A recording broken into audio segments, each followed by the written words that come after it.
অভিজিৎ আসেনি এখনো।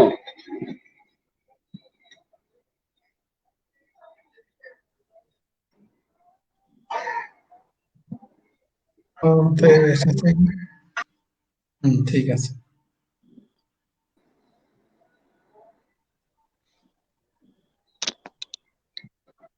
আমরা চারজন তো এলাম, অভিজিৎ এখনো আসেনি। শোনা যাচ্ছে কি আমাকে?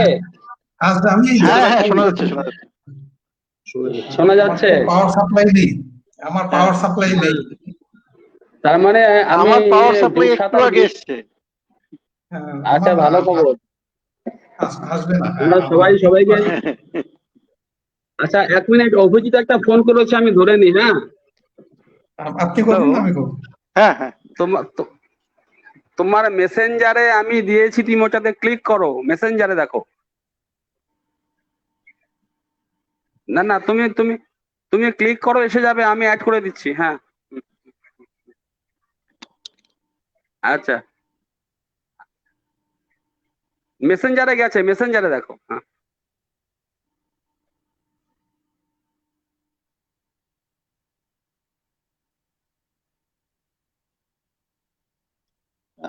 আমি অভিজিৎ দাকে হোয়াটসঅ্যাপে পাঠিয়ে দিয়েছি। ও হোয়াটসঅ্যাপ থেকেও জয়েন করতে পারবে, অসুবিধা নেই।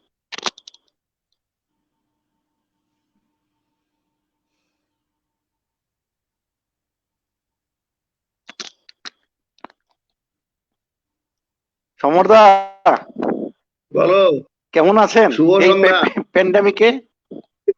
শুভ সন্ধ্যা, শুভ সন্ধ্যা। তপনদার তো খুব সিরিয়াস অবস্থায় আছেন, কাল দেখলাম আপনি লিখছেন। কমপ্লেক্সে ঢুকে গেছে। হ্যাঁ, ওটাই আমারও পাশের বাড়িতে। তাই উপায় নেই, এটা নিয়েই চলতে হবে, এটা নিয়েই চলতে হবে, রাস্তা নেই। একটু অতিরিক্ত সতর্কতা নিতে হবে। এটাই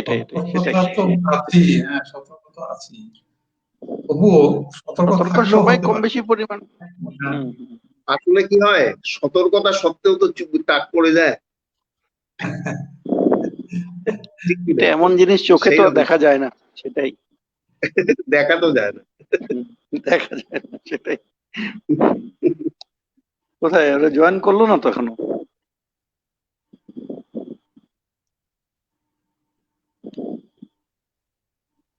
ভিউয়াররা কিন্তু জমে গেছে, ভিউয়াররা এসে গেছে অনেকে। ভিউয়াররা এসে গেছেন না? ভিউয়ার এখানে ভিউয়ার বুঝবো না তো, ফেসবুকে শেয়ার করলে বুঝবো। একটু আগে বার্তা পেয়েছি তো, সেই সূত্রে বললাম। ও আচ্ছা আচ্ছা আচ্ছা, দেখছি ফেসবুকে চলে এলো কিনা, আসেনি বোধহয় এখনো। ওটাকে ই করতে হবে, অ্যাড করতে হবে, তবে আসবে ফেসবুকে। হ্যাঁ, ওটা লাইভ হয়ে গেলে সবাই এড করতে হবে।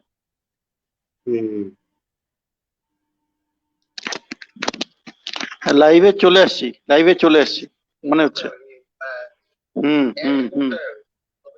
আমরা লাইভ আছি। মানে জীবিত আর কি, জীবিত। আচ্ছা, এখন আজকের বিষয়টা কি? আলোচনার বিষয়টা কি? আলোচনা সাহিত্যের সত্য মিথ্যা, মানে জীবিত আর কি, জীবিত। আচ্ছা, এখন আজকের বিষয়টা কি?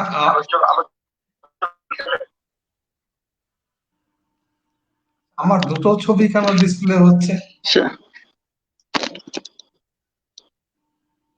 না, দুটো ছবি নয়, একটা ছবি। আপনাকে একটাই ছবিতে দেখা যাচ্ছে, সাহিত্যের সত্য মিথ্যা। মুশকিলটা খুব এটা খুব মুশকিল বিষয়, একটা খুব জটিল বিষয়।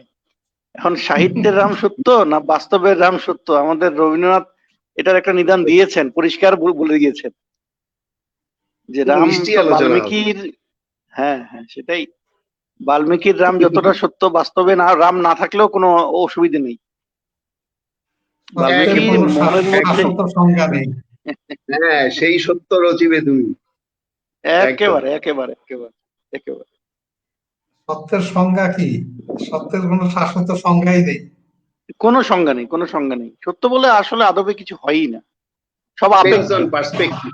সবটাই আপেক্ষিক আপেক্ষিক আপেক্ষিক। যে যার মতো করে সেই জন্য সত্য নির্মাণ করতে পারে একদম। এবং সময়ের সেটাকে সময়ের সেটা সাথে ধাঁধায় সাথে ধাঁধায় ফেলে দেয়। সময়ের সাথে সাথে সত্য স্বরূপও পাল্টে যায়। আজ একদম যা ঠিক। সত্য কাল মিথ্যা সত্যম হয়ে শি- যাবে। ওই জন্যই বলা হয় সত্যম শিবম সুন্দরম, সত্যই আহা, শিব, শিবই সুন্দর। অসাধারণ অসাধারণ। সত্যি সত্যি। মন আসলে ভালো করে দেওয়া কথা আসলে বলছে। এই এই যে বাক্যগুলি ওরা যারা, যে আমাদের প্রাচীন মুনি ঋষিরা যে করেছিলেন, কিছু একটা ওদের ওদের যে আধ্যাত্মিক ভাবনাগুলো, সেই ভাবনাগুলোর স্তরে আমরা আমাদের আধুনিক মানুষেরা এখনো কোনোদিনই পৌঁছাতে হয়তো পারবো না, কোনোদিনই একদম। পৌঁছাতে পারবো না। যাই হোক, আমাদের দুজন, বাকি দুজন কোথায় গেলেন? আমাদের দুজন, একজন হোস্ট আরেকজন অভিজিৎ তো নাই হয়ে গেল দেখি।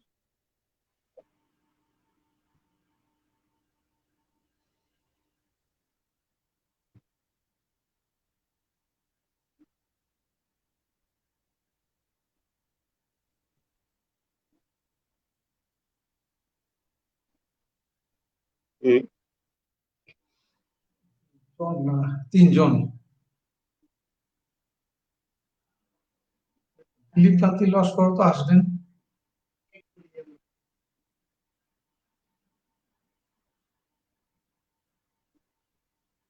আয়োজনে 20 মিনিট গেছে।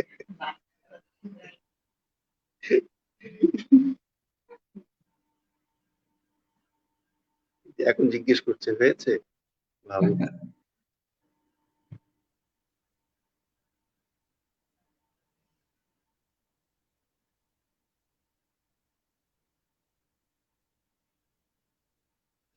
আজকে হঠাৎ করে হয়ে গেল তো, একটু মানে প্রিপারেশন একটু এই প্রযুক্তির প্রযুক্তিকে ম্যানেজ করার একটু প্রবলেম হচ্ছে প্রথম দিন তো। হ্যাঁ,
করেছে আমি জানি না,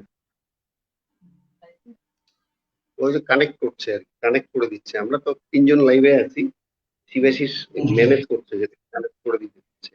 আরো তিনজন বাকি কানেক্ট। না? হুম।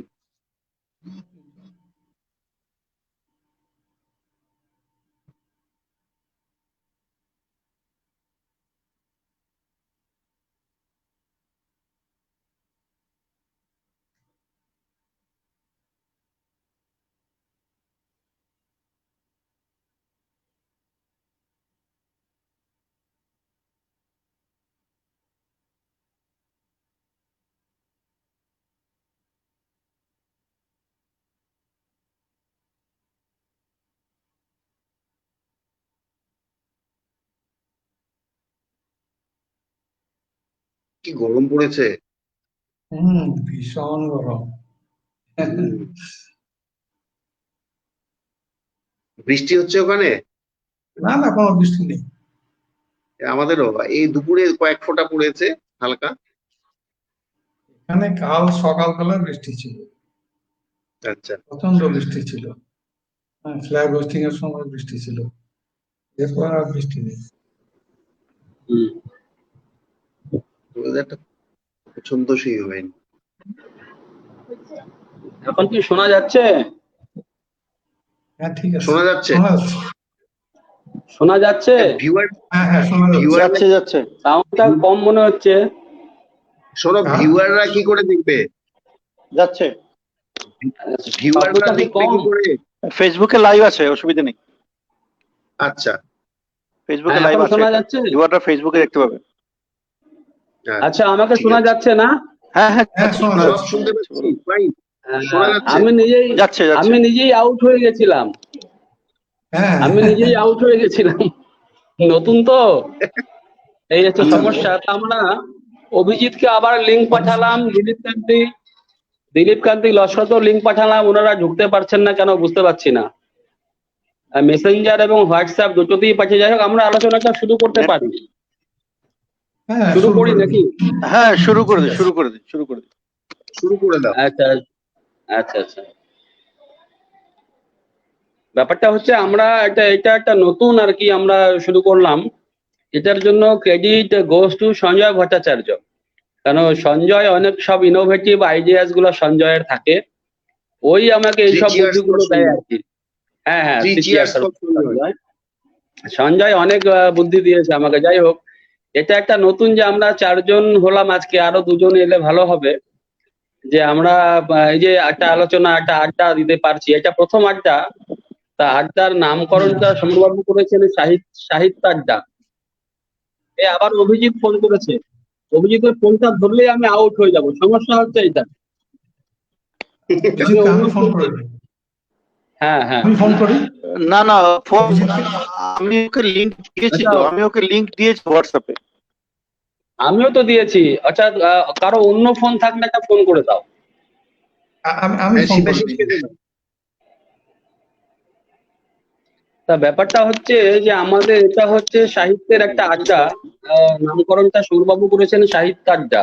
যাই হোক, একটু মানে তা বিষয়টা ছিল সাহিত্যের সত্য নীতি। আপনাকে লিংক পাঠিয়েছে তো?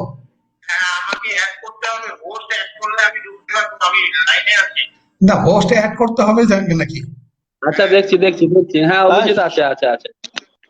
শিবাশিস দা অ্যাড করুন, শিবাশিস দা অ্যাড করুন, শিবাশিস দা। হ্যাঁ, করেছি। ঠিক আছে। হ্যাঁ, করেছি। হ্যাঁ, আছে।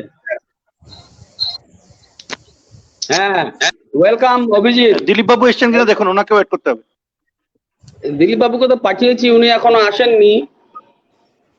আচ্ছা, মোড়ে দেখি। তো না, তো প্রাইভেট চ্যাট এটা কে করেছে বা? দিলীপ বাবুরটা হচ্ছে না, এটাই সমস্যা। লিংক পাঠিয়েছেন এটা তো? হচ্ছে। হ্যাঁ, লিংক পাঠিয়েছি, উনি ঢুকতে পারছেন না কেন জানি। এটা ওনার ফোনটাও একটু সমস্যা আছে, ফোনে সমস্যা শুরু করে আছে। দিন, আলোচনা শুরু করে দিন। হ্যাঁ, আলোচনাটা শুরু করি। সঞ্জয় আবার হারিয়ে গেল, সঞ্জয়কে দেখতে পাচ্ছি না। যাই না, হোক, আছি, ব্যাপারটা আমি আছি। হচ্ছে যে আমি আছি। ক্যামেরা অফ করে এই এসছে। যাই হোক, ব্যাপারটা হচ্ছে আমাদের আড্ডার বিষয়টা হচ্ছে সাহিত্যের সত্য মিথ্যা। আমরা তো জানি যে আসলে সত্য একটা হয়, জীবনের সত্য হয়। আর জীবনের সত্য আর সাহিত্যের সত্য বা শিল্পের সত্য এক না, অবশ্যই এক না। যদিও সাহিত্যে জীবনের ছাপ তো থাকেই, তবে সাহিত্য আরো বা শিল্প, বড় করে বললে শিল্প আরো বড় করে এই এক অন্য মাত্রার, অন্য এক সত্যের কথা বলে। আবার দীপিকা দি ফোন করে যাচ্ছে, এটা তো মুশকিল। দীপিকা দি ফোন করছে, এই সময় সমস্যা। যাই হোক, মানে সাহিত্যের সত্য সে আসলে একটা অন্য মাত্রার সত্য, সেটা নিশ্চয়ই একটা ভিন্ন মাত্রা দাবি করে সাহিত্যের সত্য। যেমন আমার এই মুহূর্তে মনে পড়ছে সেই শক্তি চট্টোপাধ্যায়ের একটা কবিতা ছিল, যে কবিতার সত্ত্বে এক ঝলক মিথ্যের বাতাস। আপনারা হয়তো পড়ে থাকবেন। যে কবিতার সত্য এবং সত্যকে হিচড়ে টেনে নিয়ে যাই গঙ্গার বাতাসে গা জুড়োতে, সেই যে কবিতা, উনি সত্যকে নিয়ে যেতে চাইছেন গঙ্গার বাতাসে গা জুড়োতে, এবং তারপরের লাইনে কোষে মারি দুগালে থাপ্পড়, সত্যকে দুগালে থাপ্পড় মারা। এবং তারপরে বলছেন যে দেখি ক্রমে মানে সেই সত্যের ভ্রুকুটি নিস্তেজ হয়ে যাচ্ছে। তা সত্যকে নিস্তেজ করে দেওয়া বা এই ব্যাপারগুলো কবিরাই পারেন, সাহিত্যিকরা পারেন, সেটা সেটা কিন্তু আলাদা একটা ব্যাপার। তা কবিতার সত্য এবং এটা নিয়ে আমি চাই যে আমরা সবাই মত বিনিময় করি কবিতার সত্য এবং মিথ্যা। কবিতা তো দেখুন, যে কোনো সাহিত্য সেই প্লেটোর থেকে যদি শুরু করি, প্লেটো উনি বলেছিলেন যে থ্রাইস রিমুভ ফ্রম রিয়ালিটি, মানে আমাদের যে আসলে তো আর্ট তো ইমিটেশন, শিল্প তো ইমিটেশন। উনি বলেছিলেন যেহেতু এই বিশ্ব প্রকৃতি নিজেই ইমিটেশন, এটা একটা ইমিটেশন অফ ইমিটেশন। তা সেই এবং থ্রাইস রিমুভড, এবং অনেক দূর সেই ইমিটেশন থেকেও আমরা অনেক দূর। রিয়ালিটি, রিয়ালিটি মানেই তো সত্য, ট্রুথ। আর এখন কিন্তু একটা মনে রাখতে হবে, এটা হচ্ছে পোস্ট ট্রুথ জমানা, এখন বলা হচ্ছে পোস্ট ট্রুথ এজ। এটাও ভাবতে হবে পোস্ট ট্রুথ এজে সত্যের চেহারা কেমন, সেই সত্য কি সত্য, যেমন পোস্ট মডার্ন সেরকম পোস্ট ট্রুথ সেটাও এসে যাচ্ছে। যাই হোক, তা সেই প্লেটো থেকে শুরু যদি করি, প্লেটো যেটা বলেছিলেন সেটা অ্যারিস্টটল আবার একটু অন্যভাবে দেখেছিলেন। যে প্লেটো তো জানেনই আপনারা, কবিদেরকে সেই ওনার যে ইউটোপিয়া, যে আইডিয়াল স্টেট, সেখান থেকে বের করে দিয়েছিলেন, তিনি রাখতে চাননি। আবার দীপিকা দি ফোন করছেন কেন বারে বারে, আমি বুঝতে পারছি না, কেটে কেটে যাচ্ছে। যাই হোক, একটু কথা বলে তা যাবেন। উনি কবিদেরকে রাখতে চাননি আইডিয়াল স্টেটে। কেন রাখতে চাননি? কিন্তু পোয়েটস আর লায়ার্স, কবিরা হচ্ছে মিথ্যেবাদী। উনি আসলে এই সাহিত্যকেই সেই মিথ্যের চর্চা, যেহেতু সাহিত্যিকরা ইমাজিনেশন, সেই কল্পনার পাখনায় ভর দিয়ে তারা উড়ে বেড়ায়, বা অনেক কিছুই সেখানে কল্পনার একটা ব্যাপার তো আছেই, ইমাজিনেটিভ ফ্লাইট আছে। তা সেজন্য উনি রাখেননি, যদিও ওটা হয়তো খুব বিতর্কিত ব্যাপার। অনেকেই, অ্যারিস্টটল নিজেও মেনে নেননি সেটা। অ্যারিস্টটল তো নিজেই সাহিত্যের একজন বড় থিওরিস্ট, পরের দিকে উনি হলে না হলে হতেন না সেটা। এবং আমরা যদি সাহিত্যের সেই মূলে পৌঁছই, দেখবো যে সেখানে অ্যারিস্টটল ছাড়া আমরা চলতে পারবো না। এখনো যদিও এই ট্র্যাজেডি বা এপিক এগুলোর সংজ্ঞাগুলো অনেক পরবর্তীকালে হয়তো অনেক অনেক রকম সংযোজন বিয়োজন হয়েছে, কিন্তু তবুও চলতে পারবো না। তো যাই হোক, যে এবং একটা সময় এলো আমরা দেখলাম যে সত্য এবং আচ্ছা আচ্ছা আচ্ছা, সৌন্দর্য, বিউটি, শিবাশিস দা প্রোগ্রামটা এটাকেও আপনি এক শেয়ার করে করুন দেখা ফেসবুকে। হলো। আমরা যে কিটসের কবিতায় দেখতে beauty is truth and truth beauty, that is all in one earth and all in it to know. যে সত্যই হচ্ছে সৌন্দর্য এবং সৌন্দর্যই সত্য, সেটাই সার। উনি যেটা বলেছেন, that is all in it to know, যে এটুকুই জানতে হবে, এর বেশি কিছু জানার নেই। উনি ওখানেই থামিয়ে দিয়েছেন, যেন জিজ্ঞাসাই থেমে গেল, কিন্তু জিজ্ঞাসা তো থেমে যায় না। এবং সত্যের চেহারা যদি আমরা বদলে আর পড়ি, সেখানে সত্যের চেহারা কি দেখি? সেখানে তো সত্য নিশ্চয়ই খুব সুন্দর চেহারা না, সত্য বড় ভয়ঙ্কর রূপেও প্রকাশিত, সত্য অত্যন্ত নিষ্ঠুর রূপেও আমাদের সামনে, বিভৎস রূপেও আমাদের সামনে প্রকাশিত হয়। তো এই সত্য নিয়ে আমরা সাহিত্যের সত্য এবং মিথ্যা, সাহিত্যের সত্য ব্যাপারটা নিয়ে ভাবতে হবে। কিন্তু সাহিত্যের সত্য আর জীবনের সত্য অবশ্যই এক হবে না, কেননা সাহিত্য তো, হ্যাঁ অবশ্যই জীবন, সে মহাজীবন যদি অর্থে ধরি, তাহলে সাহিত্য সেই মহাজীবনেরই অঙ্গ। তা আমি আশা করব, প্রথমে আমি এখানে অভিজিৎ আবার কেটে গেল মনে হচ্ছে। যাই হোক, প্রফেসর সঞ্জয় ভট্টাচার্য, কবি সঞ্জয় আচ্ছা, ভট্টাচার্য, আপনারা এটা আমি চাই উনি ফেসবুকে এটা শেয়ার করুন, শুরু করুন। এই বিষয়ে ওনার ফেসবুকে শেয়ার মতামত করুন। উনি ব্যক্ত যদি করেন খুব ভালো হয়। Sanjay, over to Sanjay. আচ্ছা আবার শিবাশিস দা প্রোগ্রামটা ফেসবুকে ওভার নেই, টু সঞ্জয়। ফেসবুকে আসেনি, আপনি শেয়ার করে দিন। আচ্ছা, আমরা কি ওই দীপিকা দিকে ডেকে নেব? উনি বারে বারে ফোন করছেন। হ্যালো, না না, দীপিকা দি ফোন করছেন, না বোধহয় কেন? ফেসবুকে নেই, দেখতে পাচ্ছেন না ওই জন্য। আমার কথাও কি শোনা গেছে না যায়নি? হ্যালো হ্যালো, শোনা যাচ্ছে? হ্যাঁ, শোনা হ্যালো, যাচ্ছে। হ্যাঁ আপনার কথা শোনা গেছে, আমাকে শোনা যাচ্ছে কি? শুনতে পাচ্ছি। আমি শুনতে শোনা পাচ্ছি, গেছে? আমি কিন্তু সকলের কারো কথা কথাই শুনেছি। শুনতে আমিও পাচ্ছি শোনা না, গেছে, কেন আমি বুঝতে পারছি না। আমি তোমার সবাইকে ওখানে শুনতে দেখো পাচ্ছি, মাইক আমি মিউট সবাইকে হয়ে শুনতে গেছে। পাচ্ছি। সমর্থ আমার শিবাশিসের মাইক বোধহয়, শিবাশিসের মাইক সমর্থ বোধহয় আমাকে মিউট শোনা হয়ে যাচ্ছে গেছে। কি? একদম ক্লিয়ার, দীপিকা দি বারে ক্রিস্টাল বারে ফোন ক্লিয়ার। করছেন, হ্যাঁ হ্যাঁ, কিন্তু আপনাদের কথা আমি শুনতে পাচ্ছি না। সমস্যা হচ্ছে এটা, কারো কথা ওর শুনতে পাচ্ছি মাইকটা না গেছে, কেন? ওকে জানাতে হবে। ওর মাইকটা গেছে শিবাশিস দা শোনা যাচ্ছে কি? শিবাশিসের। আপনার কথা শুনতে পাচ্ছি, কারো কথাই তো শুনতে পাচ্ছি না এখন। আপনার কথা কিন্তু শুনতে আচ্ছা, পাচ্ছি। গেস্ট আরেকজন এসে গেছে দেখছি। আচ্ছা, অভিজিৎ তো এখানে আছে, কি হলো? অভিজিৎ হ্যাঁ, এসেছে না অভিজিতের আসেনি? নেই অভিজিৎ নেই। সঞ্জয়, অভিজিৎকে সঞ্জয়, আবার আচ্ছা অ্যাড করলাম। হ্যাঁ, এসছে। সঞ্জয়, হ্যাঁ শিবাশিস, হ্যাঁ, অভিজিৎ এসে সঞ্জয়, গেছে, কিন্তু শিবাশিস, কোনো কথা সে- আমি শুনতে পাচ্ছি না। ওর মাইকটা ব্যাপারটা কি হচ্ছে ঠিক আমিও মিউট হয়ে বুঝতে গেছে, পারছি ওর না, মাইকটা আসলে মিউট এটা হয়ে নতুন গেছে, ব্যাপার। এটা বলে দাও। আমি তো, আচ্ছা এটাকে কি মিউট করে দেবো? হ্যাঁ, সবাই মাইকটা অফ করে দিন, সবাই মাইকটা অফ করে দিন। ভলিউম, হ্যাঁ, মাইকটা মিউট করে দিন। হ্যাঁ শিবাশিসদার কথার সূত্র ধরেই বলছি, শিবাশিসদার আমি কি কথার সূত্র নিজেকে ধরে আমি মিউট বলতে করব? চাইছি, আপনার কথার সূত্রটা ধরলাম। হ্যাঁ হ্যাঁ, আমার মিউট কথা করুন, শোনা মিউট করুন, যাচ্ছে? মিউট করুন। আমার কথা শোনা আমরা যাচ্ছে? শুনতে পাচ্ছি, শুনতে পাচ্ছি। আচ্ছা, কিন্তু যাচ্ছে, তোমাদের কথা যাচ্ছে, একটু কম যাচ্ছে। শুনতে পাচ্ছি। আচ্ছা, একটু জোরে কথা বললে আপনার ভালো হবে। ভলিউম কম আছে, ভলিউমটা বাড়িয়ে। আমার ভলিউম তো হ্যাঁ বাড়ালাম। অবশ্যই, জোরেই বলছি। হ্যাঁ, হ্যাঁ, এখন ঠিক আছে। ঠিক আছে। গেস্ট আবার আচ্ছা, আরেকজন কে সাহিত্যের আসছে? সত্য, অভিজিৎ। সত্য এবং মিথ্যা আসলে আচ্ছা, অভিজিৎ তো আছেই। আসলে বাস্তব অভিজিৎ সত্যের সঙ্গে বারবার সাহিত্যের সত্যের কেটে সবসময় একটা যাচ্ছে। পার্থক্য থাকে। অভিজিতেরটা বারবার কেটে যাচ্ছে। নেটওয়ার্ক, হ্যাঁ সঞ্জয়, তুমি শুরু করো। নেটওয়ার্কটা খুব দুর্বল হবে সেই জন্যই। নেটওয়ার্কের জন্যই হ্যাঁ, বোধহয় এটা তো হচ্ছে। আসলে আমরা সেই রবীন্দ্রনাথের, আমরা হ্যাঁ রবীন্দ্রনাথ দিয়ে শুরু করছি। রবীন্দ্রনাথ বলছেন হ্যাঁ হ্যাঁ যে বাস্তবের মা যেমন করিয়া কাঁদে, সাহিত্যের মা তেমন করিয়া কাঁদে না। এখন হ্যাঁ তার মানে রবীন্দ্রনাথ বাস্তব এবং সাহিত্য দুটো জিনিসকে কিন্তু আলাদা করে রাখছেন। আবার আরেক জায়গায় বলেছেন যে নীরব কবিতা কোনো সাহিত্য নয়। যদি সেটা প্রকাশই না হতো তাহলে সেটা সাহিত্য হবে কি করে? তার মানে একটা জিনিস আমাকে বুঝতে হবে, হচ্ছে প্রকাশ হতে হবে সে যেভাবেই হোক, সেটা হচ্ছে প্রাথমিক সত্য। এবং দ্বিতীয়ত, সেই বাস্তব যে জিনিসটা রয়েছে, সে অবিকল সেই জিনিসটাকে শিল্পে বা তোমার ফোনটা একটু সাহিত্যে দাও তুলে তো ধরলে চার্জ। হবে না।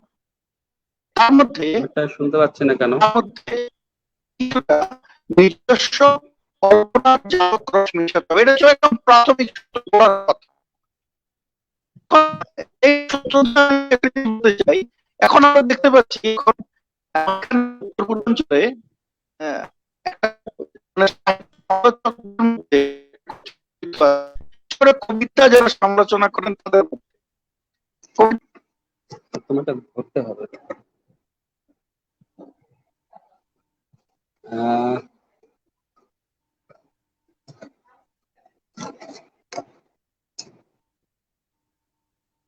তাহলে তোমার ফোনটা অন করা নাই তো?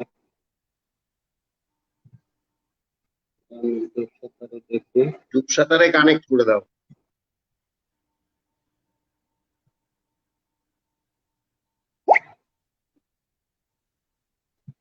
বাংলা লেখা আসে না। হ্যাঁ, রূপসাতা না, আমার প্রোফাইলেই পাবা তুমি। আছে।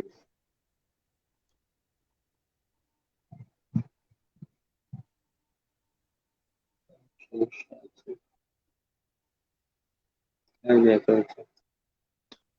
হ্যালো হ্যালো, তো শোনা যায় কিনা? হ্যাঁ হ্যাঁ হ্যাঁ হ্যাঁ হ্যাঁ, এসে গেছি। বাংলা লেখা আসে না।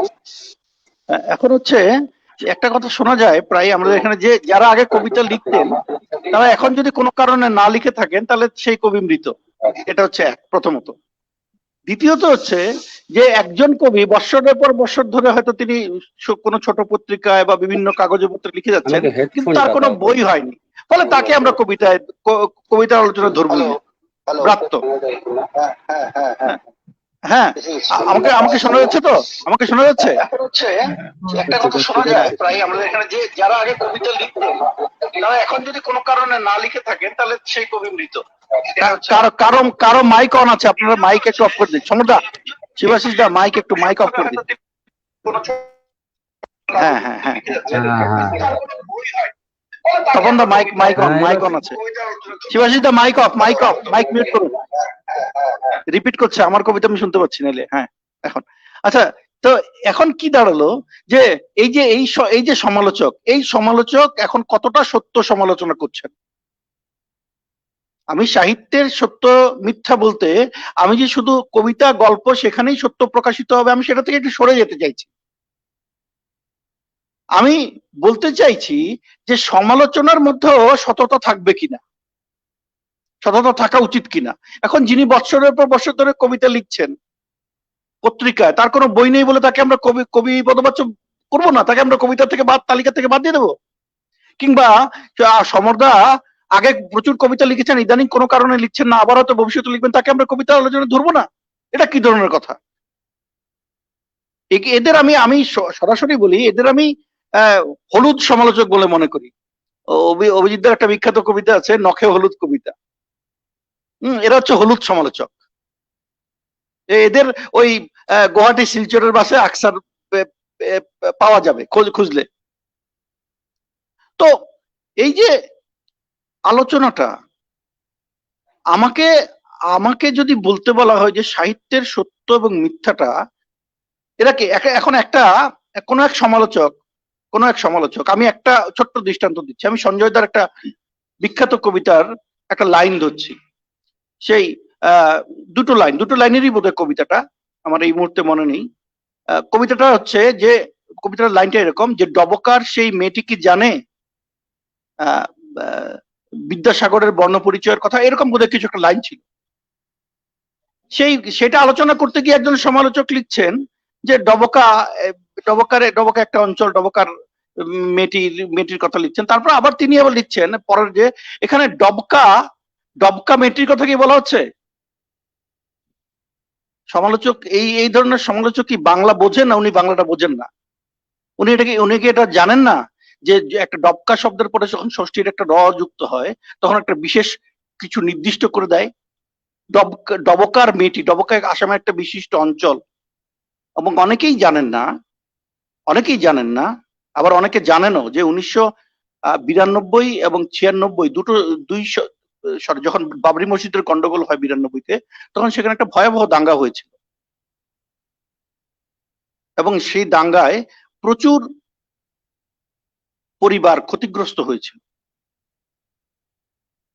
সেই সমালোচক হয়তো সেটা জানেন না যে ডবকাতে একদম যমুনা নদীর পাড়েই একটি বাংলা বড় স্কুল ছিল। এখন সেটি সম্ভবত বাংলা স্কুল নেই, সেটা অসমীয়াতে রূপান্তরিত হয়ে গেছে। যদি জানা থাকতো তাহলে একথা বলতেন না। কারণ প্রত্যেকটা কবিতা, আসলে প্রত্যেকটা কবিতার প্রত্যেক কবি যখন একটা কবিতা লেখেন, একটা লাইন লেখেন, একটা শব্দ লেখেন, তার পেছনে একটা গল্প থাকে। সমালোচনা করব অথচ সেই গল্প জানবো না, দায় সারা গোছের একটা সমালোচনা করে একটা প্রতিমা গড়ে দেব কবির, এই ধরনের সমালোচক থেকে সমালোচনার যে ঐতিহ্য আছে, এই ধরনের সমালোচনা ঐতিহ্য থেকে আমাদের বেরিয়ে আসতে হবে। আমি যদি না বুঝি, পরিষ্কার বলবো যে বুঝি না। কোন এক সমালোচক বহু আগে প্রায় 1999 সালে কবিতার আলোচনা, ব্রহ্মপুত্র উপত্যকা আসামের কবিতা আলোচনা করতে গিয়ে লিখছেন যে জাহ্নবী দাস খুব চমৎকার কবিতা লিখছেন, যদিও তার একটি কবিতা আমি পড়িনি। অপদার্থ সমালোচক। আমি পড়িনি, তাহলে তো কোথা থেকে জানলাম বড় ভালো কবিতা লিখছেন?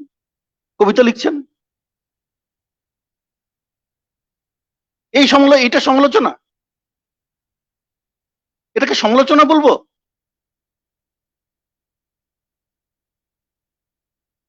এ ধরনের মানসিকতা নিয়ে সত্যের বিচার চলে না। এটা আসলে এক ধরনের মিথ্যার ব্যবসা করা। তো সত্য, সাহিত্যের সত্য এবং মিথ্যা, আমি সমালোচনার দিকটা ধরছি। আমি কবিতার, আপনারা অভিজিৎদা আছে, বিশ্ববাসীদা আছেন, সমরদা আছেন, তপনদা আছেন, আপনার কবিতা বা অন্যান্য গল্পের সাহিত্য নিয়ে আপনার কথা বলে, আমি সমালোচনাটা ধরছি। আপনারা পাশাপাশি পড়ুন শঙ্খ ঘোষের যে কবির অভিপ্রায়, একটা অসাধারণ বই।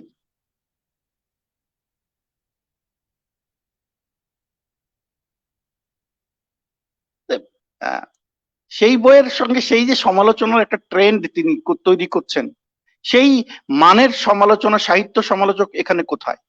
আমাদের এখানে কোথায়? আমাদের এখানে প্রচুর সাহিত্য রচনা হচ্ছে। আমি বরাক উপত্যকায় যাচ্ছি না, আমি ব্রহ্মপুত্র উপত্যকায় নিজের আলোচনাটাকে সীমাবদ্ধ রাখছি। প্রচুর কবিতা ইদানিং, বা আমরা যদি দেখি 2000 থেকে 2020-র মধ্যে অনেক কবি কবিতা লিখছেন, সঞ্জয় চক্রবর্তী থেকে শুরু করে ইদানিং অর্জুন দাস পর্যন্ত, এবং একেবারে সাম্প্রতিক তাপস পাল পর্যন্ত। যদি কবির সংখ্যা দেখি, নেহাত খুব কম নয়, কিন্তু তাদের মূল্যায়ন হচ্ছে কোথায়? মূল্যায়ন হচ্ছে কোথায়? গতকালই একজনের সঙ্গে কথা হচ্ছিল যে উত্তর পূর্বের কবিদের নিজস্ব কোনো স্বর আছে কিনা।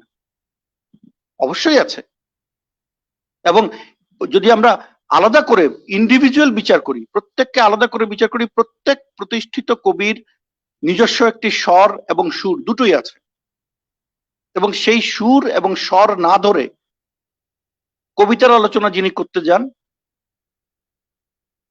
তিনি দুটো তার উদ্দেশ্য দুটো থাকে। এক, খুব সস্তায় নাম কামানোর একটা প্রয়াস, এটা হচ্ছে প্রথম কাজ। এবং দ্বিতীয় হচ্ছে বাইরের সমস্ত লোকের কাছে এটা দেখানো যে আমি, দেখুন আমি এই সমালোচনা করছি, আমার চেয়ে বড় কেউ নেই, আমি একমাত্র, একম এবার দ্বিতীয়ম। এই ধরনের ট্রেন্ড তৈরির একটা প্রচেষ্টা ব্রহ্মপুত্র উপত্যকায় আমি দেখতে পাচ্ছি। এখানে আমাদের যাপন কথার সম্পাদক, আমাদের খুব অত্যন্ত আপন কাছের জন কান্তারভূষণ নন্দী একটা শব্দ ব্যবহার করেছিলেন এক সময়, 3-4 বছর 2 বছর আগে হয়তো, যে বুদ্ধিজীবী নির্মাণ চলছে।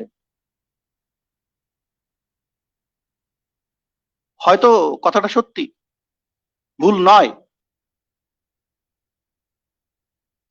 তো সবচেয়ে বড় জিনিস হচ্ছে যে আমি নতুন কবিদের লেখা পড়বো না, নতুন কবিদের সম্পর্কে, কিন্তু নতুন কবিদের যেহেতু আমাকে সেই সম্পর্কে বলতে হবে, তা আমি দায়সারাগোজ একটা মন্তব্য করে দিলাম যে আমি অমুকের কবিতা পড়িনি, তিনি ভালো লিখছেন। আরে তুমি যদি পড়েনি, আপনি যদি পড়েননি তাহলে বলারই বা দরকার কি? ভালো লিখছেন বলার দরকার কি? আমি পড়িনি, তার কবিতা সম্পর্কে আমি কিছুই বলতে পারবো না। এটাই তো বক্তব্য উচিত যে আমি যদি সমদ্দার কবিতা না পড়ি, আমি পরিষ্কার বলবো যে আমি সমদ্দার কবিতা যেহেতু পড়িনি, আমি সমদ্দার কবিতা সম্পর্কে ভালো মন্দ বলার মতো অবস্থায় নেই। একেবারে অকপট সত্য স্বীকারোক্তি, সেটা না করে বলছেন যে জাহ্নবী দাস চমৎকার কবিতা লিখছেন, অথচ তার একটাও কবিতা আমি পড়িনি। তো এই ধরনের এটা সত্যটাকে বিকৃত করে দেওয়ার একটা প্রয়াস আমাদের এখানকার যে সমালোচনা সাহিত্য, সেই সমালোচনা সাহিত্যটাকে আসলে ক্ষতি করছে। এটা আমার ব্যক্তিগত একেবারেই ধারণা। খুব ভুল একটা মেসেজ, বার্তা বাইরের কাছে পৌঁছে দিচ্ছে যে আসলে ব্রহ্মপুত্র উপত্যকায় এই কতিপয় রাম শাম যদু মধুর বাইরে আর কোনো সমালোচকই নেই, কেউ কবিতা বোঝে না, কেউ কোনো বোদ্ধা নেই। অতএব আমার মনে হয় এই অবস্থা থেকে বেরিয়ে আসতে গেলে আমাদের একটা কাজ করতে হবে, যে আমাদের যারা এখানকার পাঠক, নিমগ্ন পাঠক, কবিতা যারা ভালোবাসি, তাদের প্রত্যেককে কলম ধরতে হবে। হ্যাঁ, ইন্ডিভিজুয়াল কলম ধরতে হবে, এবং এই প্রত্যেক ইন্ডিভিজুয়াল কলম কিন্তু আমাদের একটা যৌথ মঞ্চ তৈরি করতে হবে। এমন একটা মঞ্চ তৈরি করবে যেখানে দাঁড়িয়ে আমরা বলবো হ্যাঁ আমরা তৈরি, আমাদের এখানকার সাহিত্যের এই হচ্ছে মূল্যায়ন। কলম ধরার সময় কিন্তু চলে এসছে।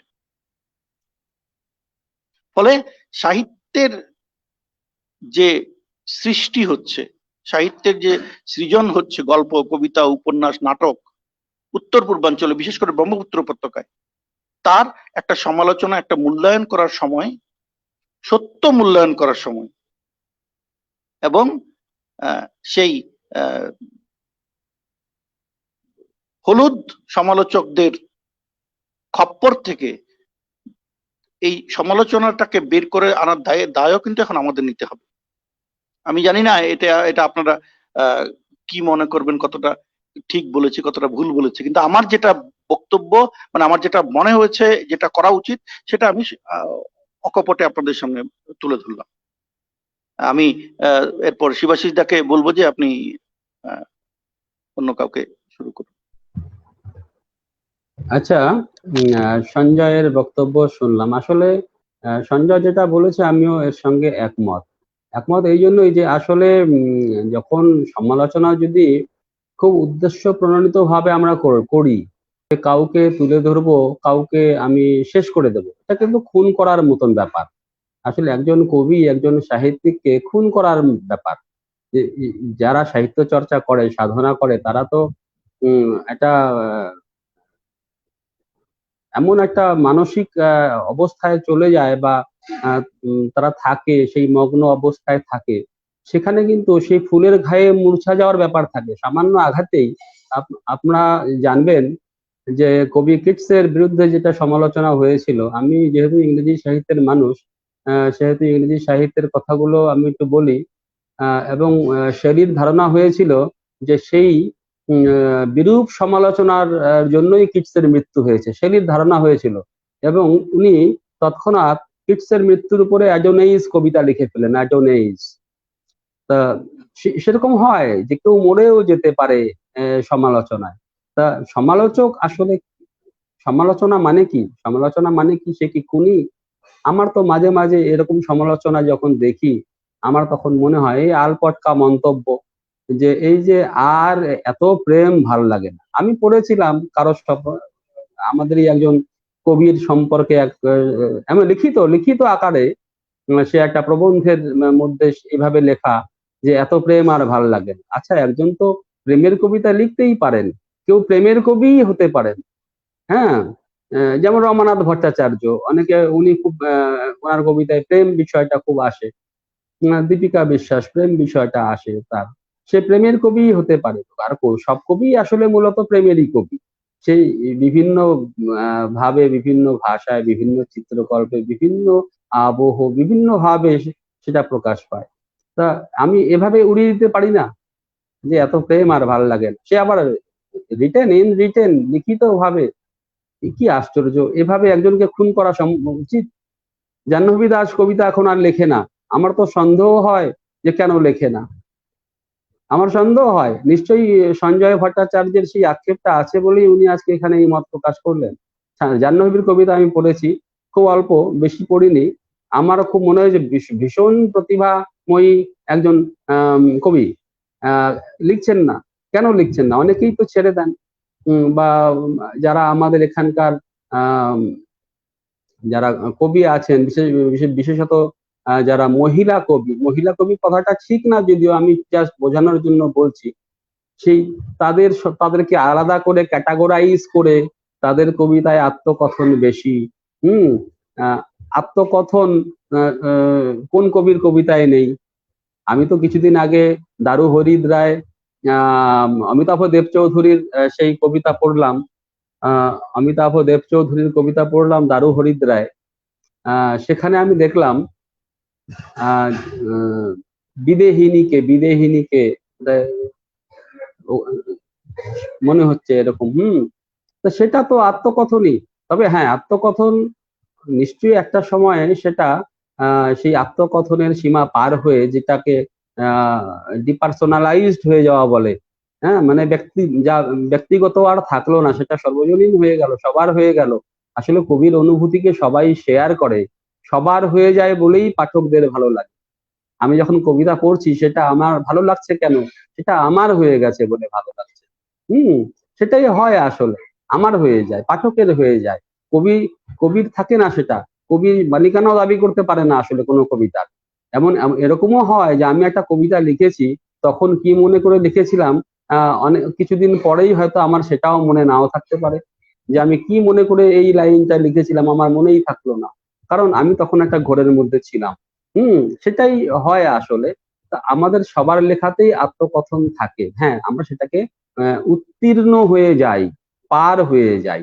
তো ব্যাপারটা হচ্ছে কবিতার বা সাহিত্যের সত্য মিথ্যা, এটা আরো একটু আমি চাই যে এটাকে আরো, এটা সঞ্জয় যেটা বলেছে এটাও সত্যি, এখানেও সাহিত্যের সত্য মিথ্যা এসেই যাচ্ছে। হ্যাঁ, সঞ্জয় একটা অন্য লেভেল থেকে বলেছে, হয়তো তার, সঞ্জয়ের খুব ক্ষোভ আছে। তবে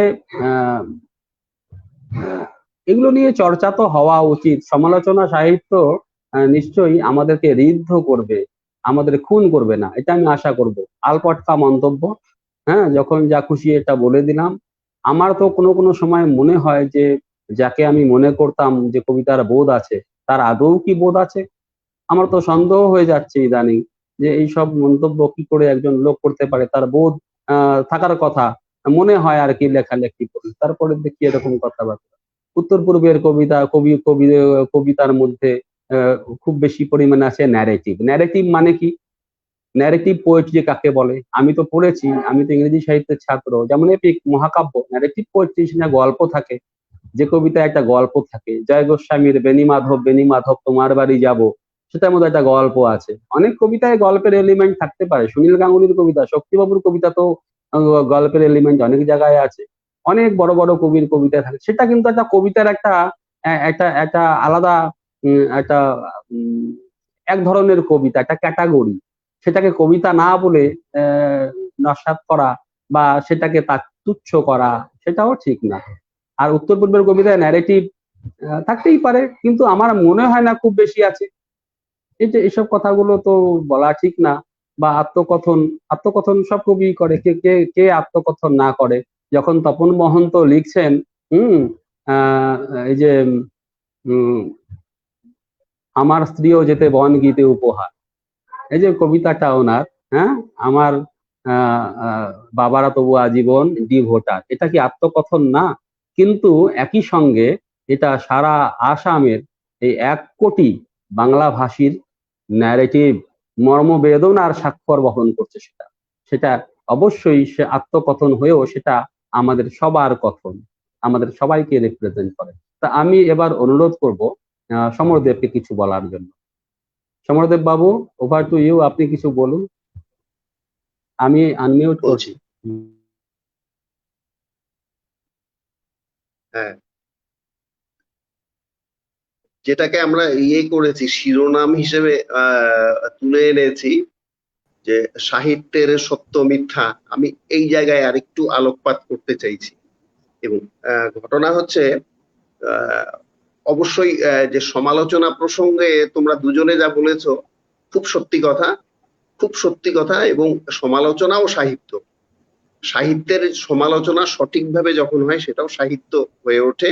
তার মানে সাহিত্য, তার মানেই হচ্ছে সেটা শিল্প হয়ে ওঠে। তো আসলে আমাদের কথাটাকে যদি আমরা খানিকটা সম্প্রসারিত করি, তাহলে ব্যাপারটা দাঁড়াবে এই যে এই শিল্পের সত্য মিথ্যা, আমাদের শিরোনামটা অনায়াসে হতে পারতো শিল্পের সত্য মিথ্যা। শুধু আমরা আলোচনার সুবিধের জন্য ফোকাসটাকে সাহিত্যে টেনে এনেছি, ফোকাসটাকে সাহিত্যে টেনে এনেছে। তার কারণ এই বিশাল সমুদ্রের ভেতরে আমাদের এই এত অল্প সময়ের ভেতরে খুব বেশি কথা বলা অসম্ভব। তো সেই জন্য আমরা এটাকে ছোট করে এনেছি যে সাহিত্যের। এবার সাহিত্যের মানে আসলে শিল্পের। তো শিল্পের সত্য কি? শিল্পে বাস্তবতা থাকে, কিন্তু বাস্তবের কপি না। বাস্তবের ফটোগ্রাফিক কপি যদি হয়, সেটা কখনোই শিল্প হয় না। তাহলে ক্যামেরা দিয়েই সব ছবি আঁকা হতো, ক্যামেরায় ছবি তুলে নিয়ে ওটাকে শিল্প বলে চালানো হতো। কিন্তু বাস্তবে তা হয় না। পেইন্টার যখন করে, পেইন্টার যখন সে নতুন ভাবে সৃষ্টি করে, কিরকম যে এই যে ফ্রান্সের বিখ্যাত সাহিত্যিক বালজাক, তো বালজাকের একটা মূর্তি করতে দেওয়া হয়েছিল আরেকজন বিখ্যাত শিল্পীকে, তার নাম হচ্ছে রদা। এই রদাকে যখন করতে দেওয়া হয়েছিল, সেই তিনি যে মূর্তিটা করেছিলেন সেটা বালজাকের ভেতরের মানুষটাকে ওপেন করার চেষ্টা করেছেন। তো এবার করার পরে দেখা গেল কি যে কি চেহারাটা খুব স্থূল চেহারাটা কেমন দাঁড়ালো? স্থূল চেহারা হচ্ছে আমাদের চর্মচক্ষে যেটা ধরা পড়ে, দেখা গেল বালজাক নগ্ন, বালজাক নগ্ন।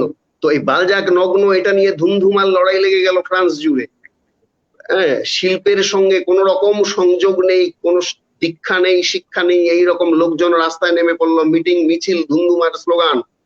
হ্যাঁ, তারপরে ফরাসি সরকার বাধ্য হয়ে চাপে পড়ে, রাজনৈতিক চাপের কাছে নতি স্বীকার করে বালজাকের মূর্তিটা ওখান থেকে সরিয়ে নিল। তো এই যে ঘটনাটা, এই ঘটনাটা একটা দারুণ দিক উন্মোচন করে দিয়েছে। যেমন আমরা যদি দেখি রবীন্দ্রনাথের যে আবক্ষ মূর্তি বানিয়েছেন রামকিঙ্কর বেইজ, সে মূর্তিটা মোটেই ফটোগ্রাফি না, সেখানে প্রচুর ডিস্টোরশন আছে। এই ডিস্টোরশন, এই মানে নির্মাণের যে মানে এই পাকা চোরা ভাঙা এই জায়গাগুলো কেন আনা হয়? তার কারণ হচ্ছে শিল্পের সত্য বাস্তব সত্যের সঙ্গে খানিকটা ডিস্টোর্টেড হয়, খানিকটা পাল্টে যায়। কেমন হয়? ঘষা কাচের ভেতর দিয়ে আমরা যে দৃশ্যগুলো দেখি, সেই দৃশ্যের যে মায়া সৌন্দর্য, এইটা হচ্ছে শিল্প। এটা শিল্পী সৃষ্টি করতে পারেন, শিল্পী এটা ক্রিয়েট করতে পারেন। শিল্পীর ভূমিকা সেখানে ঈশ্বরের মতো, নতুন করে সৃষ্টি করেন। এবং সেটা কবিতার ক্ষেত্রে সত্যি, গল্পের ক্ষেত্রে সত্যি, উপন্যাসের ক্ষেত্রে সত্যি, এমনকি সমালোচনা সাহিত্যের ক্ষেত্রেও সত্যি। যোগ্য সমালোচক শিল্পের এমন সমস্ত জায়গায় আলোকপাত করেন যেটা খুব অদীক্ষিত মানুষের কাছে অস্বাভাবিক মনে হতে পারে, অস্বাভাবিক মনে হতে পারে। কিন্তু যদি দীক্ষিত হন, সেই পাঠক যদি দীক্ষিত হন, তখন দেখা যাবে সে একমত হচ্ছে তার সঙ্গে। তো এই শিল্পের ভেতর, শিল্পের কোয়ালিটি হচ্ছে, সেটা হচ্ছে বাস্তবের অনুকৃতি নয়। বাস্তবকে হুবহু তুলে আনলে কখনোই শিল্প হয় না। তো শিল্পের সত্য কি? শিল্পের সত্য কবির মনোভূমিতে তৈরি হয়, অযোধ্যার মতো। কবির মনোভূমি তার মূল ক্ষেত্র। সেখানে সেখানে তার বহুবর্ণ বহু কৌণিক অবস্থান। এই জায়গাটা যদি আমরা বুঝতে পারি, তাহলে এই যে কোনো শিল্পের ক্ষেত্রে তার সত্য এবং মিথ্যা এই জায়গাটার উপরে আমরা আলোকপাত করতে পারবো। যে যখন বাস্তবে অনেক কিছু সত্যি, কিন্তু আমি যখন শিল্পে যদি তাকে ফোটাতে গিয়ে হুবহু কপি করে ফেলি ফটোগ্রাফির মতো, তখন ওটা কিন্তু মিথ্যা হয়ে গেল। শিল্পের দিক থেকে ওটা মিথ্যা, শিল্পে ওর কোনো দাম নেই, ওটা ফালতু জিনিস একটা। কিন্তু শিল্প ওটা তখনই হবে যখন শিল্পীর হাতের ছোঁয়ায়, তার মস্তিষ্কের ছোঁয়ায়, তার বোধের ছোঁয়ায়, তার হৃদয়ের ছোঁয়ায় ওটা নতুন একটা রূপ পরিগ্রহ করবে, নতুন রূপ পেয়ে যাবে সে। এই তো তখন আর কিন্তু বাস্তবের সঙ্গে তার মিলবে না। আমরা আয়নায় যে ছবিটা দেখি আমাদের নিজেদের, সেটা কিন্তু কখনোই শিল্প নয়। শিল্প হবে সেটা যখন কোনো শিল্পী এঁকে ফেলবেন। কিভাবে এঁকে ফেলবেন? চোখ, নাক, কান, মুখ তিনি হুবহু রাখতে পারেন, নাও পারেন। তিনি আসলে যেটা করবেন, যে একজন যদি শিবাশিসের ছবি আঁকা হয়, একজন তপন মোহন্তের ছবি প্রতিকৃতি আঁকা হয়, ক্যামেরার ছবির মতো সেটা হবে না। সেটা হবে সেই মানুষটার হৃদয়ের গভীরে, তার বোধের গভীরে, তার মস্তিষ্কের চেতনার গভীরে যে মানুষটা আসলে অবস্থান করছে তাকে ফুটিয়ে তোলা। এবং সেটা করতে গিয়ে স্বভাবতই তার বাহ্যিক চেহারাটা আপাত বিকৃত হওয়ার এভরি পসিবিলিটি থাকে, বিকৃত হয়ে যায়। তখন তাহলে কি হচ্ছে?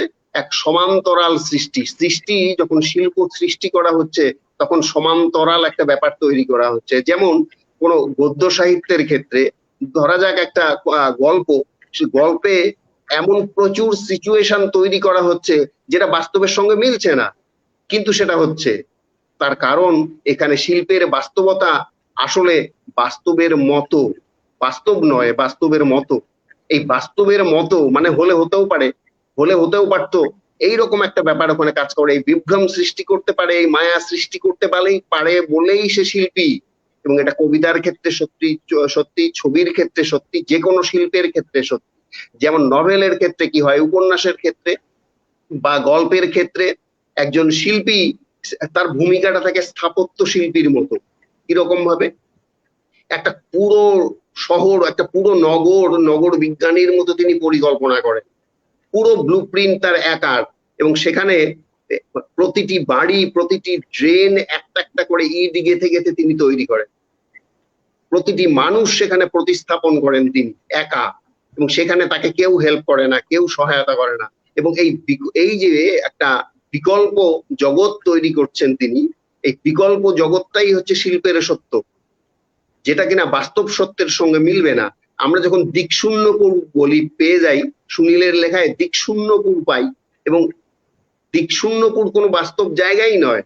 অথবা আমরা মার্কেজের লেখায় সেই মাকান্দ পাই, সেই মাকান্দ কোনো বাস্তবের জায়গাই না, কিন্তু বাস্তবের মতো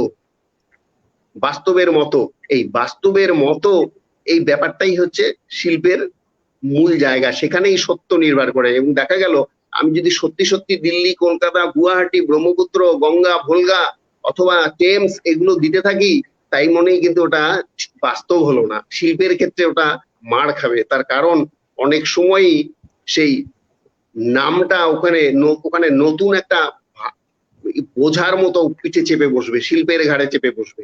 আমি কবিতা লিখতে গিয়ে যদি জবরদস্তি একটা ব্রহ্মপুত্র জুড়ে দিই, একটা বিহু জুড়ে দিই, তখন কিন্তু সেটা কবিতার ভেতরে খুব মানে এত সুন্দরভাবে যদি বুনন করা যায়, বয়ন করা যায়, তখন মিলে যাবে ওটা। আমি কিন্তু প্রক্ষিপ্ত ভাবে যদি ওটাকে আমি তুলে আনি, তাহলে তাহলে বাস্তবে দেখা যাবে যে ব্রহ্মপুত্রের জায়গায় টেমস দিলে কোনো অসুবিধা হচ্ছে না, তার মানেই ওটা হয়ে ওঠেনি, তার মানেই ওটা হয়ে ওঠেনি। ওটা যদি হয়ে উঠতো ওরকম সেপারেট করা যেত না, অথবা ব্রহ্মপুত্র শব্দটাকে বাদ দিয়ে খাল বিল ডোবা দিলেও অসুবিধে হচ্ছে না, তার মানেই ওটা বাহুল্য, ওটা বাড়তি। এই যে বাড়তি জিনিসগুলো চাপিয়ে দিয়ে কিছু একটা করার চেষ্টা, তখন কিন্তু শিল্পের সত্য নষ্ট হয়, শিল্পের সত্য নষ্ট হয়, শিল্প মার খায়। ফলে শিল্পীর মূল কাজ হচ্ছে সত্য প্রতিষ্ঠা করা, সেই সত্য জীবন সত্য। সেখানে ভূগোল ইতিহাস খুব গুরুত্বপূর্ণ ভূমিকা পালন করবে না, মূল সত্য হচ্ছে জীবনের সত্য। এই সত্যটা খালি চোখে দেখার মতো না, সব মানুষেরই জীবন আছে, মানুষ মাত্রেরই জীবন আছে, মানুষ মাত্রেই সামাজিক। কিন্তু যখন মানুষ শিল্প সৃষ্টিতে নেমে যাচ্ছে, তখন সে যে বিকল্প জগৎ তৈরি করছে, বিকল্প, সেখানে কিন্তু মানুষের কথাই সে বলেছে, মানুষের অনুভব সরি মানুষের অনুভব অনুভূতির কথাই সে বলেছে, কিন্তু দেখা যাচ্ছে ওটা বিকল্প। দেখা যাচ্ছে খুব ভয়ঙ্কর একটা দৃশ্য, একটা খুনের দৃশ্য সে বর্ণনা করছে, সেখানে থেকে ফুটে বেরিয়ে আসছে সৌন্দর্য। কেন হচ্ছে? শিল্পের সত্যের এই অদ্ভুত ধর্ম। খুব দুঃখের বিবরণ আমরা পড়ছি কবিতায় অথবা গল্পে, উপন্যাসে, আমাদের ভালো লাগছে। এই ভালো লাগাটা কেন? এই দুঃখে আমরা কিন্তু কাতর হই না, হয়তো কখনো কখনো চোখ দিয়ে আমাদের জল পড়ে, ভেতরে চাপ অনুভব করি, কিন্তু ভালো লাগাও কাজ করে। এই শিল্পের সত্যের এটা হচ্ছে একটা মজার দিক, শিল্পের সত্য বাস্তবের সত্য নয়। তো ফলে বাস্তবের যা সত্যি সেটাকে যদি আমি শিল্পে হুবহু তুলে আনার চেষ্টা করি, তখন সেটা আলটিমেটলি শিল্প ব্যর্থ হবে, সেই শিল্প। এবং আমরা যখন এই সময়ে যারা কম বয়সী, আমরা অনেকেই ব্যর্থ শিল্পী, আমরা অনেকেই ব্যর্থ শিল্পী, আমি নিজেকে ব্যর্থ শিল্পী বলেই দাবি করি, মনে করি, বিশ্বাস করি। কিন্তু মজা হচ্ছে আমি তো চাইতে পারি না যে আমার উত্তর পুরুষ আমার মতো ভুল করবে। আমি যে শিল্প চিনতে, বুঝতে বা রিক্রিয়েট করতে, সৃষ্টি করতে আমি ব্যর্থ হয়েছি, সেটা আমার উত্তর পুরুষ করুক, এটা আমি চাইতে পারি না। তো ফলে আমাকে কি করতে হবে? তার জন্য পথ নির্দেশের চেষ্টা আমাকে করতেই হবে। তার কারণ আমার ভেতরে প্রজাতি রক্ষার শর্তহীন পরাবর্ত আমার ভেতরে কাজ করছে, এবং সেটা আমি চাই বা না চাই, যেমন জীবাণুর ভেতরেও কাজ করে। তো আমার ইচ্ছা নিরপেক্ষ এই প্রবণতা আমাকে, এই টেন্ডেন্সি আমাকে বাধ্য করবে যে আমার উত্তর পুরুষের জন্য কিছু রাস্তায় কিছুটা যদি কাঁটা সরিয়ে দেওয়া যায়, আমার উত্তর পুরুষের জন্য রাস্তায় যদি সামান্য ফুল বিছিয়ে দেওয়া যায়, তাকে যদি খানিকটা দিক নির্দেশ করা যায় যে শিল্পের সত্য কি, কিভাবে সেটা উঠে আসে, এটা আমাদের ডিউটির মধ্যে পড়ে, আমাদের দায়িত্ব এটা। আমরা সিনিয়র মানুষ হিসেবে, বিশেষ করে এখানে যারা আছে তাদের মধ্যে আমি সম্ভবত দ্বিতীয় সিনিয়র মানুষ, সিনিয়রিটির বিচারে, বয়সের বিচারে। ফলে এটা আমি খুব ফিল করি যে এটা আমাদের তরুণদের, কেউ বিপথে যেতে পারে, কেউ ভুল করতে পারে, কারো ব্যাখ্যা বিশ্লেষণে তাদের চোখ ফোটাতে হবে। যারা তরুণ কবি, তরুণ লেখক লিখতে আসছেন, অন্তত আমাদের ব্রহ্মপুত্র উপত্যকায় জায়গাটাকে যদি ছোট করে নিয়ে আসি, তাহলে তাদেরকে পথ নির্দেশ করার একটা ডিউটি কিন্তু আমাদের আছে, এবং সেটা খোলা মনে তারা যদি দেখিয়ে দিতে পারে যে আপনি সিনিয়র, আপনার এই ভাবনাটা কিন্তু ভুল, তারা ভদ্রলোকের মতো সেটা বলার 100 বার অধিকার আছে। কিন্তু তর্ক চলবে, সেখানে সমালোচনা চলবে, পাল্টা সমালোচনা চলবে, যুক্তি দেওয়া হবে, কিন্তু সেখানে তাহলে সত্যিটাই জিতে যাবে, যেটা উচিত অনুচিতের ব্যাপারটা স্পষ্ট হয়ে যাবে, এবং তখন দেখা যাবে যে তারা নতুন পথ খুঁজে পাচ্ছে। তো শিল্পের সত্য এইটাকে যদি আমরা ঢেকে রাখার চেষ্টা করি ছলে বলে কৌশলে, সেখানে কিন্তু মানে ভেস্টেড ইন্টারেস্টের একটা ব্যাপার কিন্তু উকি দেয়, খুব স্পষ্ট ভাবে উকি দেয় যে কোথাও স্বার্থ কাজ করছে। এই নিহিত স্বার্থ কিন্তু ব্রহ্মপুত্র উপত্যকার, মূলত ব্রহ্মপুত্র উপত্যকার, আমি সংক্ষিপ্ত করে এনেছি জায়গাটাকে, যে শিল্প সাহিত্যের ক্ষেত্রে খুব বিপদের কারণ হয়ে দাঁড়াতে পারে। সবাইকে পথ দেখাতে হতে পারে, সবাইকে পথ দেখাবে, সবাইকে আমিও দেখবো, আমরা সকলে দেখবো, সবাই সবাইকে পথ দেখানোর চেষ্টা করবে, কিন্তু সেটা সৎভাবে, অত্যন্ত সততার সঙ্গে এটা করতে হবে, এবং জানতে হবে, না জেনে মত প্রকাশ করাটা খুব বিপজ্জনক ব্যাপার। হ্যাঁ, না জেনে আমার ছেলে এটা আমাকে মানতে, আমার উপর নির্ভরশীল বলেই, জীবনের জন্য সে আমার উপরে নির্ভরশীল বলেই আমি তার উপরে অনেক চাপ সৃষ্টি করতে পারি, এবং তাকে যা খুশি তাই গেলানোর এই চেষ্টাটা আমি তার পক্ষে লাভদায়ক হবে না, এবং মানুষ হিসেবে আমি সেটা ব্যর্থ হব। আমি তার ক্ষতি করে দিচ্ছি নিজের অজান্তেই, আমার ইগো কাজ করছে, আমার প্রভুত্বকামিতা কাজ করছে। এটা থেকে আমাকে সরে আসতে হবে। ছেলে কি বলছে ওটা আমাকে শুনতে হবে, শুনতে হবে, তার ত্রুটি বিচ্যুতি গুলো যদি থাকে তাকে সারাইয়ের চেষ্টা করতে হবে, এমনকি তার প্রশ্নের উত্তর দিতে হবে। সে যদি দেখিয়ে দিতে পারে যে বাবা তোমার এই ভাবনাটা এই যে এই কারণে ভুল, তখন আমাকেও পাল্টাতে হবে, এই উদারতা থাকা দরকার। তখন আমরা শিল্পের সত্যের কাছে পৌঁছতে পারবো। যারা লিখতে চাইছে, যারা পড়তে চাইছে, তাদের সকলের কাছে এই ব্যাপারটা কিন্তু খুলে খুলে দেওয়া দরকার, ওপেন করা দরকার, ওপেন ফোরাম হওয়া দরকার, যেখানে গুপচুপু না, গোপনে না, হ্যাঁ, এবার মেসেঞ্জারে বা ইনবক্সে ফুসফুস না, ওপেন, একদম ওপেন হওয়া দরকার। যে আমি সঞ্জয়কে বললাম যে মেসেঞ্জারে বললাম দুর্ধর্ষ লিখেছো, এবার তো সেই কবিতাটাই যেটা প্রশংসা করলাম মেসেঞ্জারে বা ইনবক্সে, এবার দেখা গেল প্রকাশ্যে ওখানে আমি আর কোনো কমেন্ট করছি না। প্রকাশ্যে কি কেন? যে ওখানে পাশে কমেন্ট করে মানে দুটো প্রবলেম হতে পারে। এক, আমি মিথ্যে কথা বলেছি, ফলে ওকে খুশি করার জন্য মিথ্যে কথা বললাম, হ্যাঁ, যে ও চটলে আমার লস হবে, ওকে চটাবো না। আর আরেকটা জিনিস হতে পারে যে প্রকাশ্যে আমি সঞ্জয়ের প্রশংসা করবো না। কেন? সঞ্জয়ের প্রশংসা করলে আমার সর্বনাশ হয়ে যাবে, আমার ক্ষতি হবে, আমি চাইছি না। ওখানে আমার ভেস্টেড ইন্টারেস্ট কাজ করছে দুটো জায়গাতেই। ফলে আমাদের খোলামেলা হওয়া দরকার। যে বলবে এবং যে শুনবে, যাকে উদ্দেশ্য করে বলা হবে, সেও যেন খোলা মনে নেয় এবং কোনো মনান্তর যেন না হয়। খুব খোলামেলা। সমরদা, আপনার ওই কবিতাটা আমার কিন্তু ঠিক বুঝতে পারিনি বা ভালো লাগে, ভালো লাগেনিও বলা যায়। কেন ভালো লাগেনি? এই কারণে, অথবা আমি কিছুই কোনো কারণ দেখাচ্ছি না, কিন্তু আমার ভালো লাগেনি। হ্যাঁ, হতে পারে ভালো লাগেনি, সুন্দরভাবেও সেটা বলাও যায়। কিন্তু এবার যদি সম্ভব হয় তো আমি তখন তাকে বোঝানোর চেষ্টা করব যে কবিতাটার ভেতরে এই ভাবে এটা ভালো হতে পারে। তারপরে শেষ বিচারে তার ভালো নাও লাগতে পারে। চূড়ান্ত মানে লজিক্যালি দুপক্ষ প্রচুর যুক্তি প্রতিযুক্তি দেওয়ার পরেও কিন্তু এমন হতে পারে যে শেষ পর্যন্ত কবিতাটা ভালো লাগেনি। এইটা পাঠকের জন্য এটা ছেড়ে দিতে হবে, হতেই পারে। তার কারণ সবাই রসিক হয় না, সবার সেই অভিজ্ঞতাগুলো থাকে না, যে অভিজ্ঞতার ভেতর দিয়ে একজন লেখক তার তার শিল্প সৃষ্টি করছে। সেই অভিজ্ঞতাগুলোর ভেতর দিয়ে বাস্তব জগতের অনেক অভিজ্ঞতায় মিল থাকে, কিন্তু এর বাইরে এমন অনেক জায়গা আছে যেগুলো বোধের দরজায় কড়া নাড়তে থাকে। তার সঙ্গে যদি কারো সংযোগ না ঘটে, এটা দোষ দিয়ে লাভ নেই, এটা প্রায়ই হয়। জীবনানন্দ সারা মানে পুরো জীবৎকাল জুড়ে এই সংকটে ভুগেছে, রবীন্দ্রনাথও ভুগেছে অনেকাংশে। দেখা যাচ্ছে কমিউনিকেশন গড়ে উঠছে না। শুধু লেখকের দায় না, ওখানে পাঠকেরও দায় থাকে। আমি একটা অশিক্ষিত লোক, আমি ইউনিভার্সিটির অধ্যাপক কি কলেজের অধ্যাপক, উচ্চশিক্ষিত মানুষগুলো ডক্টরেট করা, তাদের পড়ার কত বিপুল জগৎ, তারা প্রত্যেকেই মোটামুটি স্কলার, মানে সবচেয়ে কম জানে যে সেও একটা স্কলার, এবং তার ভাবনা চিন্তার যে পরিধি, যে গভীরতা, আমি তাকে স্পর্শ করতে পারছি না। এটা কি তার দোষ না আমার দোষ? আমার অক্ষমতা, আমি তাকে স্পর্শ করতে পারছি না, আমি তাকে ছুঁয়ে দিতে পারছি না। তো এই যে সমস্যাগুলো, এগুলো আমাদেরকে সিরিয়াসলি ভাবতে হবে, যাতে করে শিল্পের সত্যকে আমরা প্রতিষ্ঠিত করতে পারি।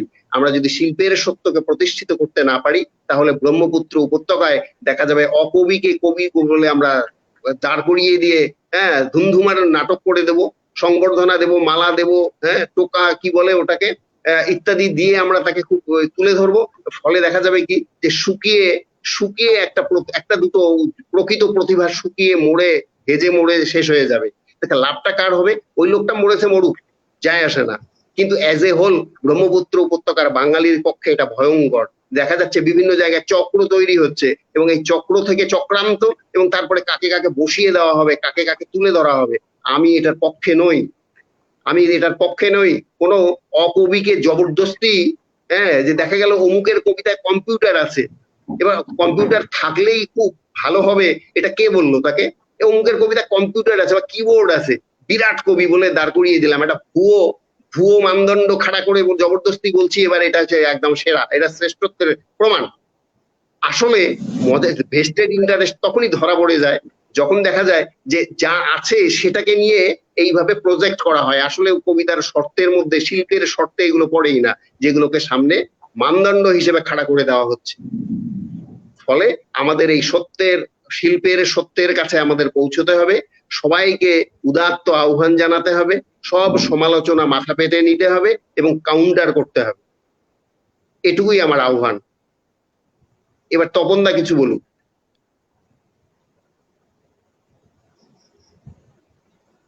তপনদা,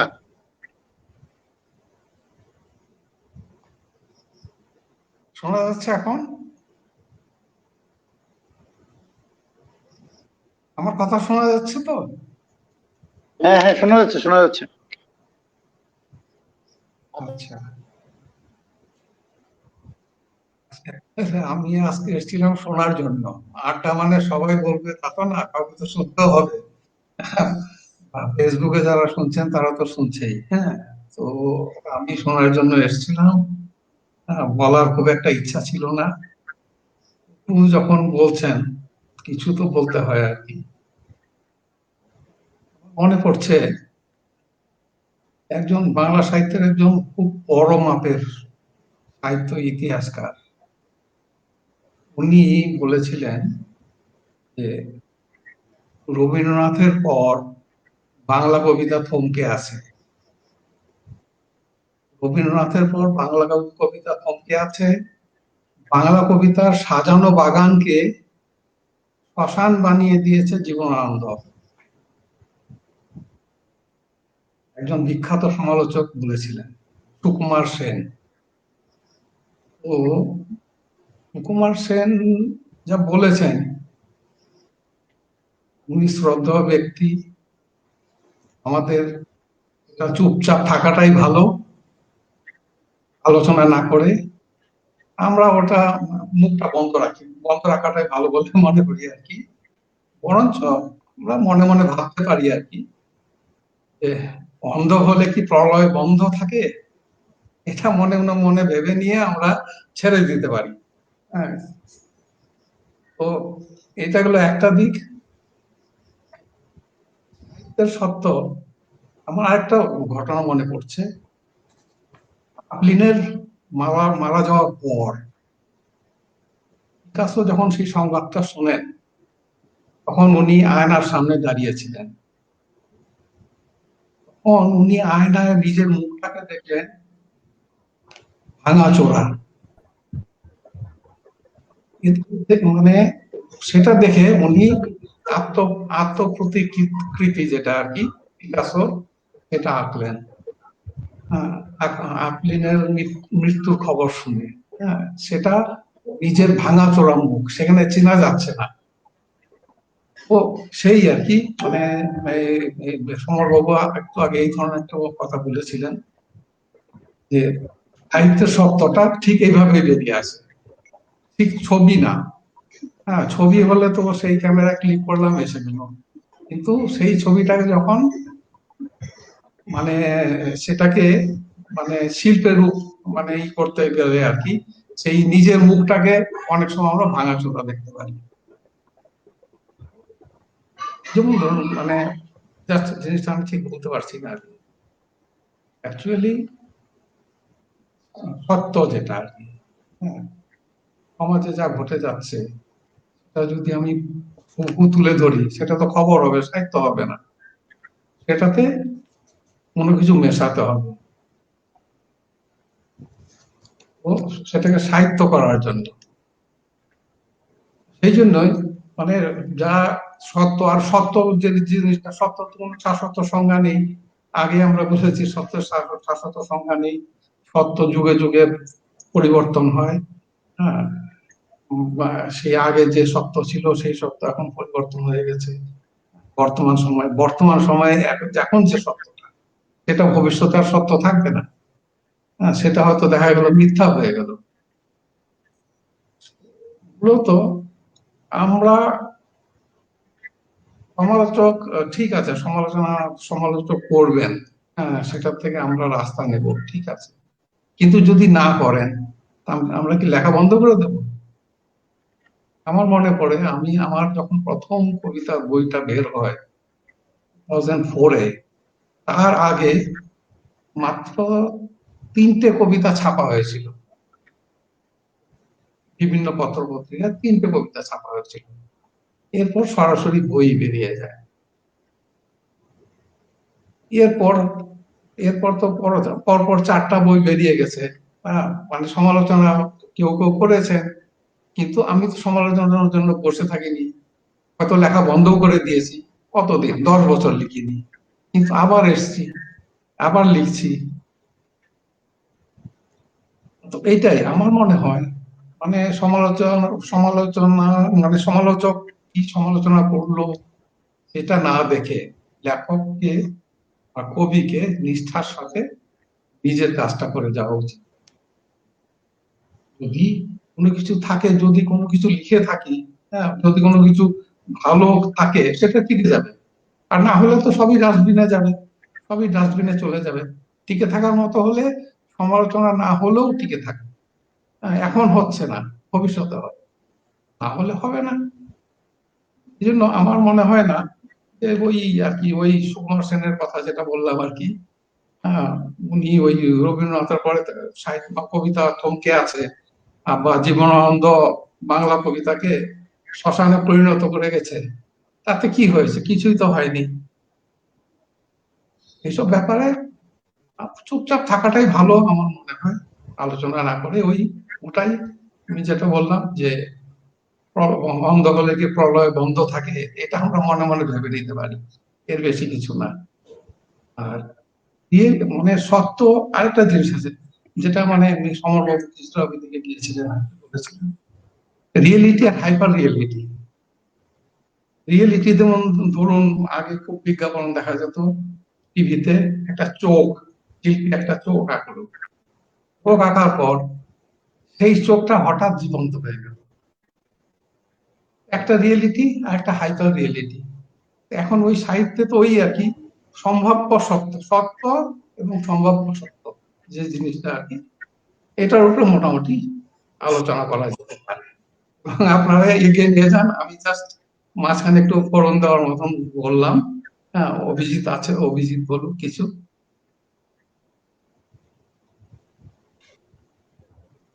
অভিজিৎ। হ্যাঁ, শোনা যাচ্ছে? হ্যাঁ অভিজিৎ, শুরু করো, তুমি বলো, তোমার বক্তব্য বলো। শোনা যাচ্ছে? হ্যাঁ হ্যাঁ, যাচ্ছে যাচ্ছে। হ্যাঁ শোনা যাচ্ছে, শোনা যাচ্ছে, বলো। কি বলবো শিবাশিস দা, বলো।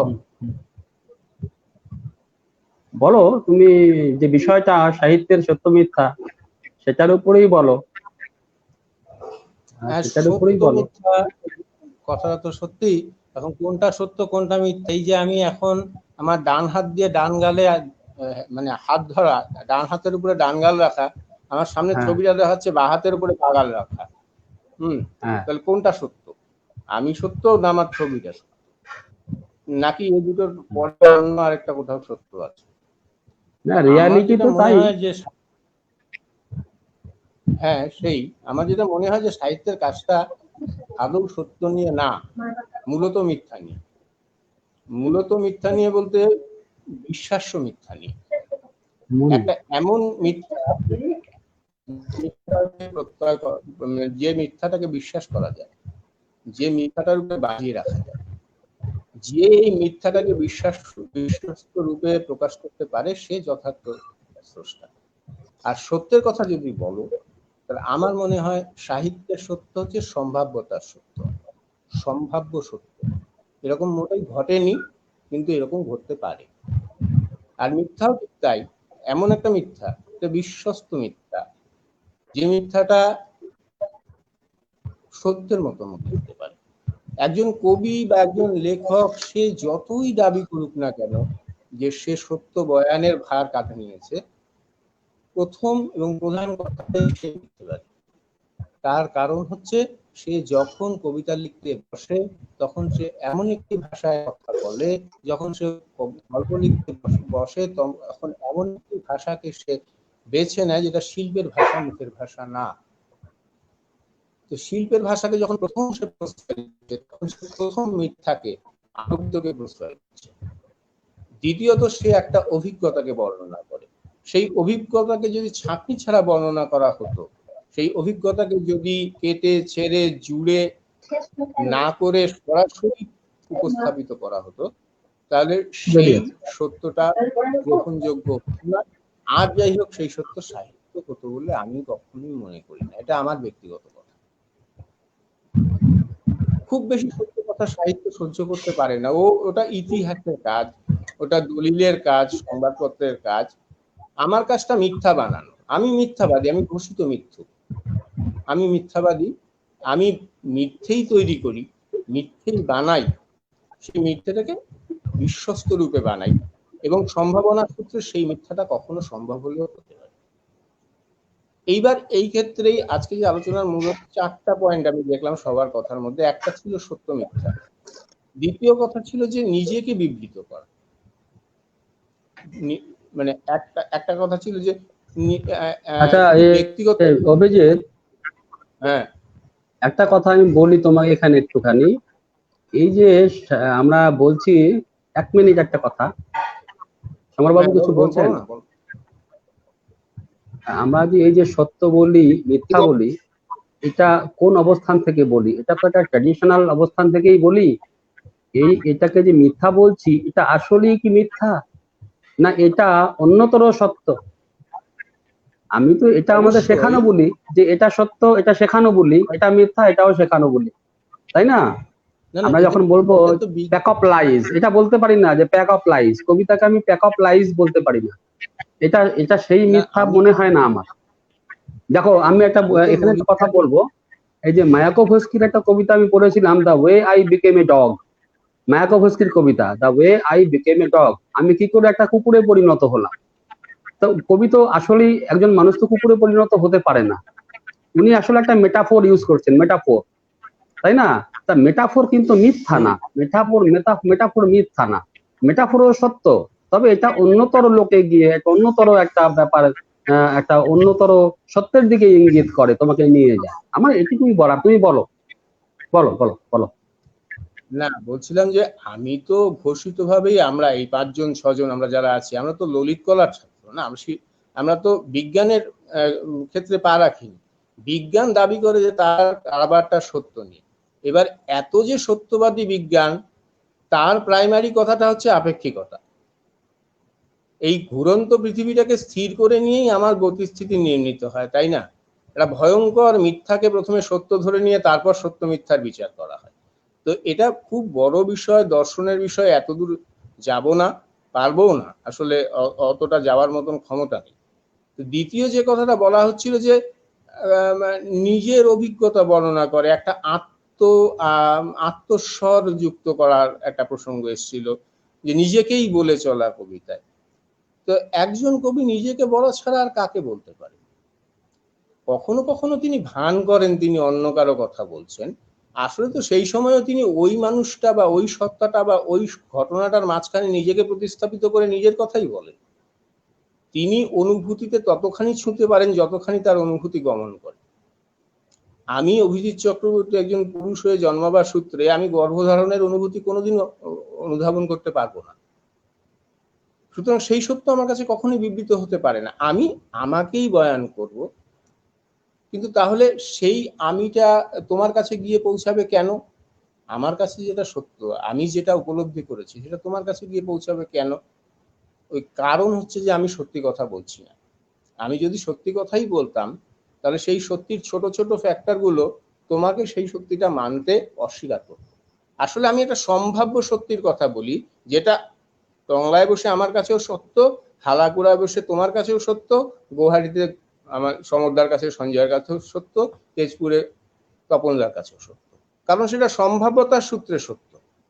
এই যে একজনের সত্যটা সবার সত্য হয়ে উঠলো, এটাই হচ্ছে নিজ বয়ানের, এই যে নিজেকে অতিক্রম করে যাওয়ার যে কথাটা তুমি বলছিলে, সঞ্জয় বলছিল, সেই কথাটা হচ্ছে এটা।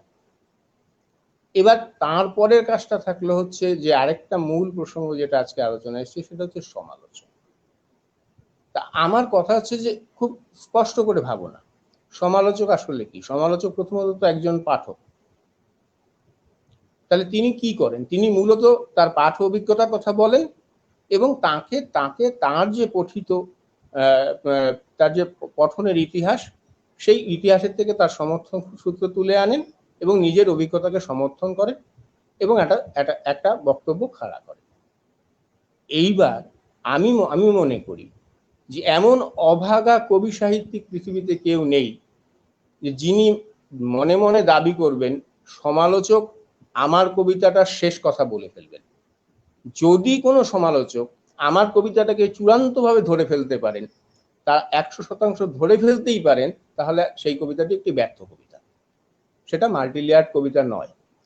আমার কবিতাটা যদি যথার্থ কবিতা হয়, তাহলে 2002 সনে সেই সমালোচক যা বলেছিলেন 2020 সনে তিনি তা বলবেন না, 2040 সনে তিনি বেঁচে থাকলে তিনি তা বলবেন না, সেই শর্তটা পরিবর্তিত হবে।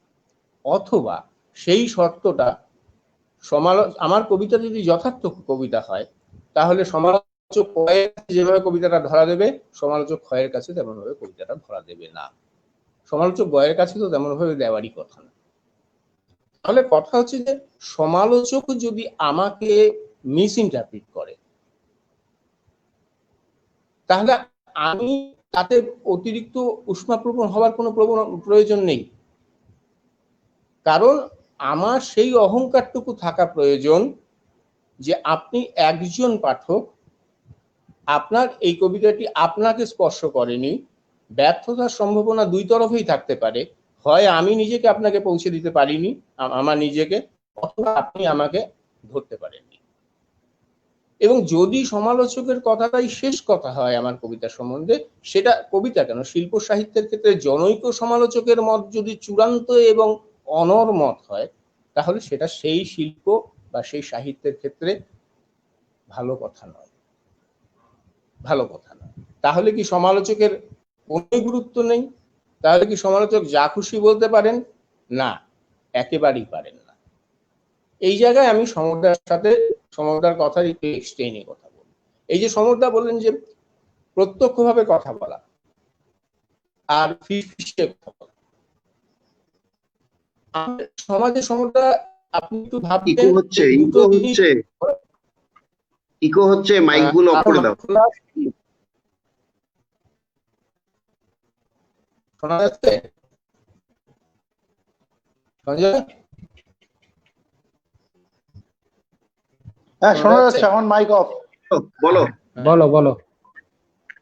বলছিলাম যে সমরদা যে প্রসঙ্গটা ছিলেন, যে মানে আমাদের বক্তব্য একরকম হওয়ার প্রসঙ্গে, যে ব্যক্তিগত স্তরে আমি আমাকে যখন মতামত দেবো তখনও যা বলবো, প্রকাশ্যে যে মতামত দেবো তা বলবো না, তা কখনো হয় না। যে কোনো দুটো মানুষের মধ্যে যে যোগাযোগ, যে দুটো মানুষের মধ্যে যে কথাবার্তা, তা বিশ্বস্ততার এবং গোপনীয়তার সূত্রে স্বীকৃতিপ্রাপ্ত কথাবার্তা, তাকে প্রকাশ্যে আনা যায় না। আর প্রকাশ্যে যে কথাবার্তা, সেই কথা বলার সময় আমাকে মাথায় রাখতে হয় যে এই কথাটা সাধারণীকরণ হতে পারে, এই কথাটা সাধারণীকরণ হয়ে যেতে পারে। আজকে সমরদা সাথে যখন আমি কথা বলি, সমরদা যখন আমাকে কিছু বলেন, আমি বুঝতে পারি সমরদা ঠিক ক্ষেত্র বিশেষের জন্য কথাটা বলছেন, কিন্তু এই কথাটাই সমরদা যদি ওপেন ফোরামে বলেন, তাহলে সেই কথাটাই সাধারণের জন্য প্রযোজ্য হয়ে যাবে। সেই জন্যই বলছিলাম যে ওপেন ফোরামে কথাবার্তা বলা, একজন সমালোচকের ব্যক্তিগত ভালো লাগা বা না লাগাকে রূঢ়ভাবে প্রকাশ করার ক্ষমতা, স্বাধীনতা সমালোচকের আছে কিনা, এবং থাকলে তিনি তার কতটা ভোগ করবেন, সেটা কিন্তু ভাবার বিষয়। আজকে আমি খুব সহজেই একজনের কবিতা সম্বন্ধে আমার ভালো না লাগাটা বলে দিতে পারি, আমার তো অনেক কিছু ভালো লাগা।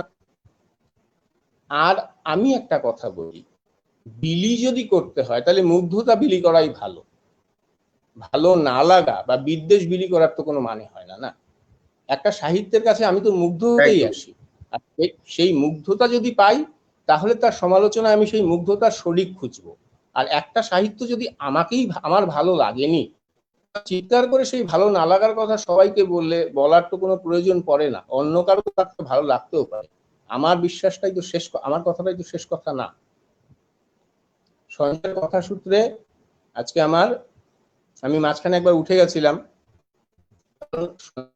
একটা কথা সূত্রে সঞ্জয় আজকে একটুখানি হয়তো কোনোভাবে একটুখানি মানে অস্থির, ভেতরে ভেতরে কোথাও একটা অস্থির হয়ে আছে, নাহলে সঞ্জয় এইভাবে বলে না।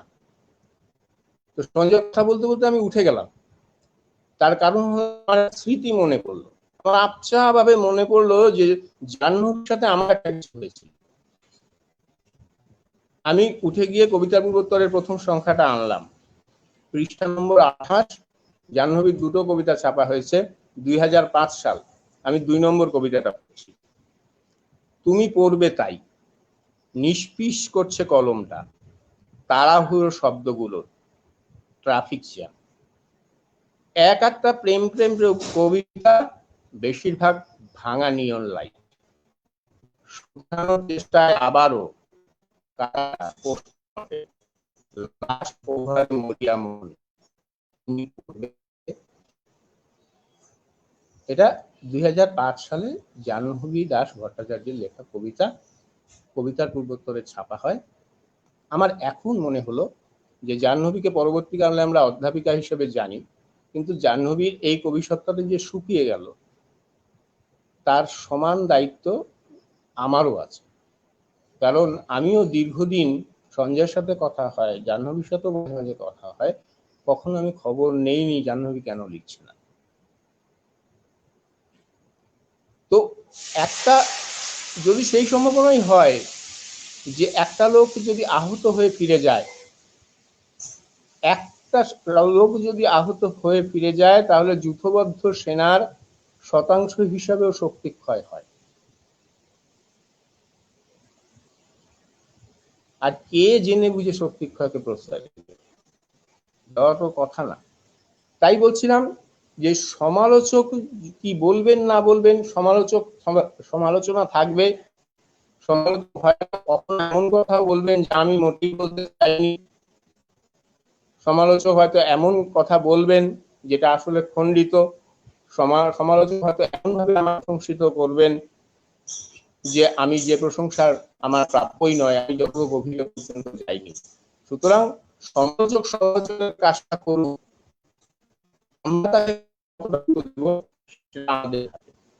এবং আমি আবারও বলছি, যদি একজন সমালোচক একজন কবিকে সম্পূর্ণরূপে ধরে ফেলতে পারেন তাহলে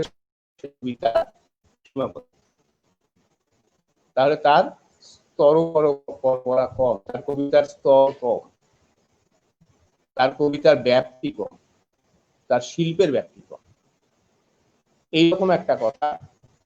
আর তখন দাদা প্রসঙ্গটা উঠলেন তরুণদের কথা।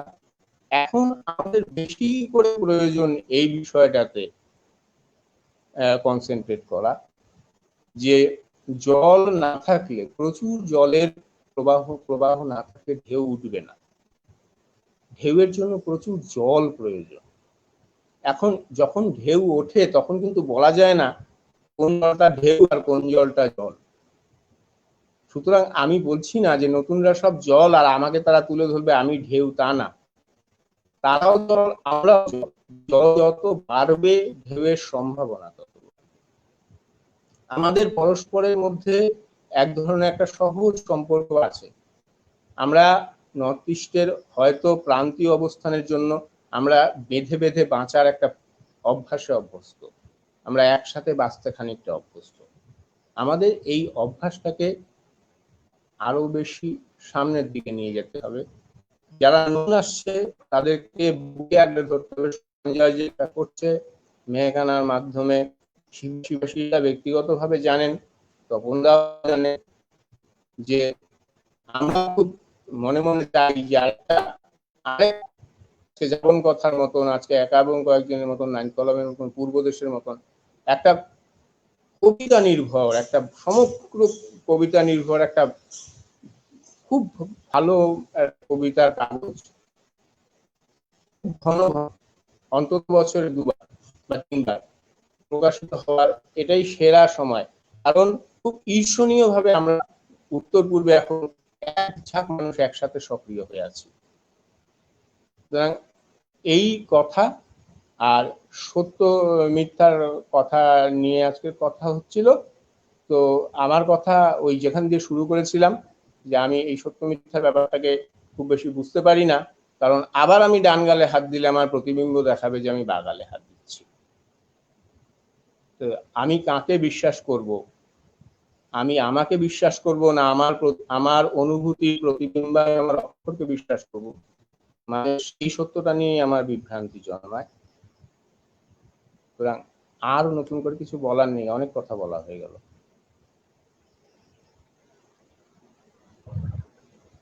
ধন্যবাদ সঞ্জয়। অভিজিৎ, খুব ভালো বলেছ। আসলে আমরাও আসলে এখানে খুব বিতর্ক সৃষ্টি করার উদ্দেশ্য আমাদের কারোই নেই। আমার মনে হয় সঞ্জয়ও সেটা করতে চায়নি। আসলে অনেক ক্ষোভ টোপ থাকে মানুষের, আমার অনেকেরই থাকে, আমারও সেই ক্ষোভ আছে, হয়তো তোমারও আছে। বিতর্কটাকে গ্রহণ মানে আপনার গঠনমূলক ভাবে নিতে হবে দাদা, উপায় নেই। বিতর্ক হ্যাঁ, আমি বিতর্কটা খুব জেনে শুনে তুলেছি।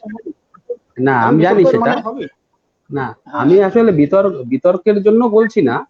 ব্যাপারটা হচ্ছে বিতর্ক হোক, বিতর্ক হওয়া তো ভালো।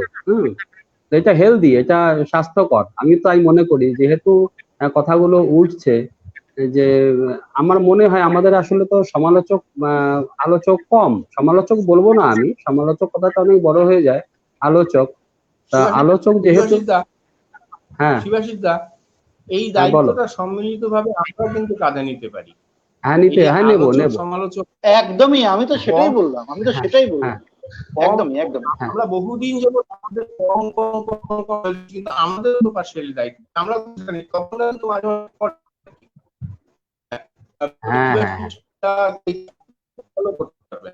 না, এই যে আজকে আমরা এখানে অনুষ্ঠান করছি, এই যে করছি অনুষ্ঠানগুলো কিছুদিন ধরে, এটা উদ্দেশ্য আসলে তো তাই আমরা আসলে লেখালেখিতেই ফিরবো। যেহেতু পোয়েট ক্রিটিক বলে একটা কথা আছে, পোয়েট টার্ন ক্রিটিক। অনেকে মনে করেন কবিরা এসব কেন করবে, কেন কবিরাই আমার মনে হয় কবিতার সব থেকে ভালো সমালোচক হতে পারে, এবং এটা প্রমাণিত পৃথিবীর ইতিহাসে। না, প্রসঙ্গত আমি একটা কথা এখানে সংযোজন করে দিই। হ্যাঁ এই যে ডুবসাঁতার আমরা এই যে প্রোগ্রাম গুলো করছি, কবিতার আলোচনা সমর্থন করছি, হ্যাঁ আমি সুভাষিস দা, অভিজিৎ দা, তখন তো সবাই আমরা এসেছি, বা আরো অনেকে এসে হ্যাঁ আগামীতেও আসবে, বা ওই শতদল বন্ধুতে অনুষ্ঠান করছেন, বা সুচেতনাতে আমাদের হ্যাঁ ভট্টাচার্য দা করছেন, সুশান্ত দা, বা ওই হ্যাঁ দ্বিজেন্দ্র দন্ডিতে দুর্বাদী করছে। এটা নিয়ে মানে একটা আসামে একটা মানে ব্রহ্মপুত্র এবং বরাক উভয় উপত্যকায় একটা বিতর্কের মানে তীব্র একটা গণরোষ গড়ে উঠেছে একটা দলের মধ্যে। গণরোষ বলতে আমি একটা দল বোঝাচ্ছি। এবং তারা আচ্ছা আচ্ছা বিভিন্ন জায়গায় ফোন করে, রাত্রেবেলা 12টা 1টা 1:30টায় ফোন করে, মানে বিভিন্ন এই যে কেন হবে এটা, মানে কোন দলের হয়তো মৌরসি পাট্টায় টান পড়েছে, সবাই আচ্ছা একসঙ্গে ভোকাল হওয়ায় মৌরসি পাট্টায় টান পড়েছে, এবং সেই মৌরসি পাট্টাদারেরা খুব ক্ষেপে গেছেন এখন, যে এটা কেন হবে, এটা তো আমাদের ব্যবসা ছিল, আমরাই সবাইকে হাতে ধরে ধরে আঙুল ধরে ধরে ও আ ক খ বলতে শিখিয়েছিলাম, সবাইকে চিনিয়েছিলাম। এটা এটা স্বাভাবিক। প্রসঙ্গত জানিয়ে না রাখলাম। না, এটা আমারও একটু ধারণা আছে এই বিষয়ে। যেহেতু মৌচাকে ঢিল মারলে তো হয় এটা। আসলে এই ব্যাপারটা হচ্ছে যে আমরা কারো প্রতি বিদ্বেষ পোষণ করি না। হ্যাঁ, সবার প্রতি আমাদের সেই সম্মান শ্রদ্ধা, সবকিছু সম্মান শ্রদ্ধা আছে।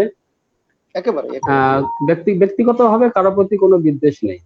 তবে একটা কথা হচ্ছে, আমরা একটা হেলদি এনভায়রনমেন্ট ক্রিয়েট করতে চাই, যেখানে যারা মানে লেখে সোজা তারা, ভাষায় আমরা গুরুবাদকে অস্বীকার করতে চাই। হ্যাঁ এখানে গুরুবাদ সবাই এখানে গুরু, চলবে না। আমরা সবাই রাজা। এখানে আমরা সবাই রাজা, আমরা নিজেরাই লিখবো। এখন এটাও খুব ভালো প্রস্তাব অভিজিৎ বলেছে। আমি আসলে কিছুদিন ধরে ভাবছি, সমর বাবুও ভাবছেন, যে অভিজিৎ আমাকে বলেছিল যে কবিতার পূর্বোত্তরটা আবার করি, কিন্তু অভিজিৎও একটু মাঝে তারপর পিছিয়ে যায়, আমিও পিছিয়ে যাই, আর লকডাউন চলছে, নানা রকম মানসিক অস্থিরতার আমাদের চলছে। তা যাই হোক, আমাদের এই যে এই প্ল্যাটফর্ম, যে ডুবসাঁতারের মাধ্যমে আমরা সবাই এক হচ্ছি, এটা ভালো যে ভবিষ্যতে আমরা কিছু পরিকল্পনা করতে পারবো। আর কারোর প্রতি কোনো অভিযোগ নেই, কে কি বলছে বলুক। গণরোষ টোষ এগুলো আমি তো পাত্তাই দিই না, একেবারে দিই না, সত্যি বললাম। আমি এগুলো একদম কেয়ারই করি না। কেন করি না আমি এটা বলি, আমি কেন কেয়ার করি না, না আমি দেখো। আমি আমি এগুলোতে ইন্সপায়ার্ড হই। হ্যাঁ, তুমি ইন্সপায়ার, আমিও ইন্সপায়ার। কেন আমি কেন করি না দেখো, আমি মনে করি মানসিক ভাবে বা একটা একাডেমিক্যালি আমি আমি নিজের পজিশনটা খুব শক্ত মনে করি। সত্যি বললাম, আমি আজকে এখানে আমি খুব শক্ত অবস্থানে দাঁড়িয়ে আছি। কারণ আমি ওগুলোকে পাত্তাই দিই না, কারণ আমি বুঝতে পারি যে এদের ভেতরে কিছু নেই। আসলে কিছু নেই, থাকলে এভাবে বলতে পারে না। যার ভেতরে আছে সে ভালোবাসতে শেখে। হ্যাঁ, তার কথায় ভালোবাসা থাকবে, তার লেখায় ভালোবাসা থাকবে। হ্যাঁ, আমি কাউকে যে অভিজিৎ বলেছে যে কেন আমরা মুগ্ধতা বিলি করতে পারি না, আমি তো সবসময় মুগ্ধতাই বিলি করি, সারা জীবন তাই করেছি। মুগ্ধতা বিলি করা উচিত, কাউকে ছোট করা, কাউকে তুচ্ছ তাচ্ছিল্য করা কখনোই উচিত। আর অভিজিৎ একসময় পথিকৃতের কাজ করেছে আমাদের এখানে। আমি সবাইকে খুব সম্মান করি, অভিজিৎ আমার থেকে অনেক ছোট তবুও সম্মান করি। তপন মহন্ত এখানে আছেন, উনি একজন খুব প্রিয় কবি আমার, ওনাকেও আমি যথেষ্ট সম্মান করি। হুম। তা তুমি আজকাল সঞ্জয় ভট্টাচার্য খুব ভালো লিখছে, আমি মনে করি সবাই স্বীকার করবে সঞ্জয় খুব ভালো লিখছে, নিজস্ব স্বর একটা তৈরি হচ্ছে। আমরা তো আসলে একটা স্বরের পিছনে ছুটছি, নিজস্ব স্বর, এবং সব মিলিয়ে আমাদের একটা সামগ্রিক স্বরও হয়তো উঠবে। সেটা যেমন সমরবাবু বললেন যে কোথাও একটা ব্রহ্মপুত্র, কোথাও একটা রিহা মেখলা বসিয়ে দিলেই হবে না। আমি এই মাটিকে, এই ভূমিকে আত্মস্থ না করলে সেটা হবে না। আসলে আমরা আত্মস্থ করতে পারছি কি, এটা একটা প্রশ্ন। এই মাটিও কি আমাদেরকে রিজেক্ট করে, এটাও একটা প্রশ্ন। এই মাটি মানে মাটির কথা বলছি না, এখানে মানুষের কথা বলছি। তারা তো আমাদেরকে অনেক সময়, আমি ফিল করি যে আমাকে আই অ্যাম রিজেক্টেড, আমাকে মনে হচ্ছে যেন আমার আমার এই অবস্থানটাই রিজেক্টেড বলে মাঝে মাঝে আমার মনে হয়। তা যাই হোক, এই অনুভূতির থেকে তারপরেও কিন্তু আমরা এই মাটিকে ভালোবাসি, এখানে আমাদের শেকড় গজিয়ে গেছে। আমি এই আমার বাড়ির পাশের দারচৌকা পাহাড়কে ভালোবাসি, এই বাঁশবাড়ির জঙ্গলকে ভালোবাসি।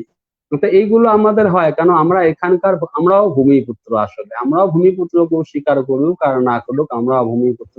তো এই একটা ব্যাপার আছে যে আমরা নানান ভাবে হয়তো আমাদের মধ্যে দীর্ঘদিন আমরা কলকাতামুখী ছিলাম, থাকার কারণ হচ্ছে এই যে রিজেকশন ছিল কলকাতামুখী, বা আমাদের এখানে পত্র পত্রিকা ম্যাগাজিন গুলো আমরা ঠিক গড়ে তুলতে পারিনি, একটা প্রকাশের মাধ্যম তো চাই, সেগুলো গড়ে ওঠেনি। এখন সেগুলো হচ্ছে অনলাইন এসে হয়ে কিছু না থাকলেও অনলাইন আমরা যে এক হতে পারছি। এটা একটা আমাদেরকে এই বিজ্ঞান বা যাই বলি, এই বিজ্ঞানের আশীর্বাদ স্বরূপ আমরা এইগুলো পাচ্ছি, সুবিধাগুলো। তা আমরা এগুলোকে ইউজ করব। আমরা কারো প্রতি আমাদের কোনো রকম ক্ষোভ নেই। যে যে যার নিজের আসলে কি, আমি এটাই বলবো, মানুষ আসলে কি করে, মানুষ আসলে যদি আমি ভালোবাসতে না পারি, তাহলে আমি আর একটা কাজই করতে পারি, নিজের কবর নিজেই খুঁড়তে পারি। এটাই তো আমরা করি। যদি আকাশের দিকে দুই হাত তুলে দুবাহু ঊর্ধ্ববাহু হতে না পারি, তাহলে আমার নজর তো মাটির দিকে যাবে।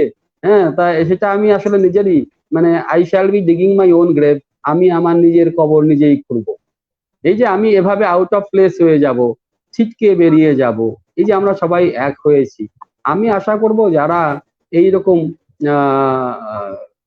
নিজেকে একটু সরিয়ে রেখে বা এই যে আলপটকা মন্তব্য করে কারোর উৎসাহ নষ্ট করে দেওয়া, কারো আনন্দ নষ্ট করে, কারো একটা আনন্দ আছে তো সেটা নষ্ট করে দেওয়া, তো এগুলো ঠিক না। এগুলো আসলে আমি যে বললাম যে একটা সময় ইংরেজি সাহিত্য হয়েছিল, যার জন্য শেলি ভেবেছিল যে কিটসের মৃত্যুর কারণ সেই সমালোচনা। উনি কবিতাও লিখে ফেলেছিলেন, যদিও সেটা আসল কারণ না, কিটস টিবি রোগে আক্রান্ত ছিলেন, টিবিতে মারা গিয়েছিলেন। যাই হোক, এরকম অনেক ঘটনা আমরা পৃথিবীর ইতিহাসে পাই, অনেক ঘটনা পাই। অনেক লেখক সাহিত্যিক তারা সুইসাইড করেছে, এরকম স্বীকৃতি না পেয়ে, হ্যাঁ সুইসাইড করেছে, স্বীকৃতি পেয়েও সুইসাইড করেছে। হেমিংওয়ের মতন লেখক স্বীকৃতি, নোবেল পুরস্কার পাওয়ার পরেও কেউ সুইসাইড করতে পারে, অনেক রকম ব্যাপার থাকে।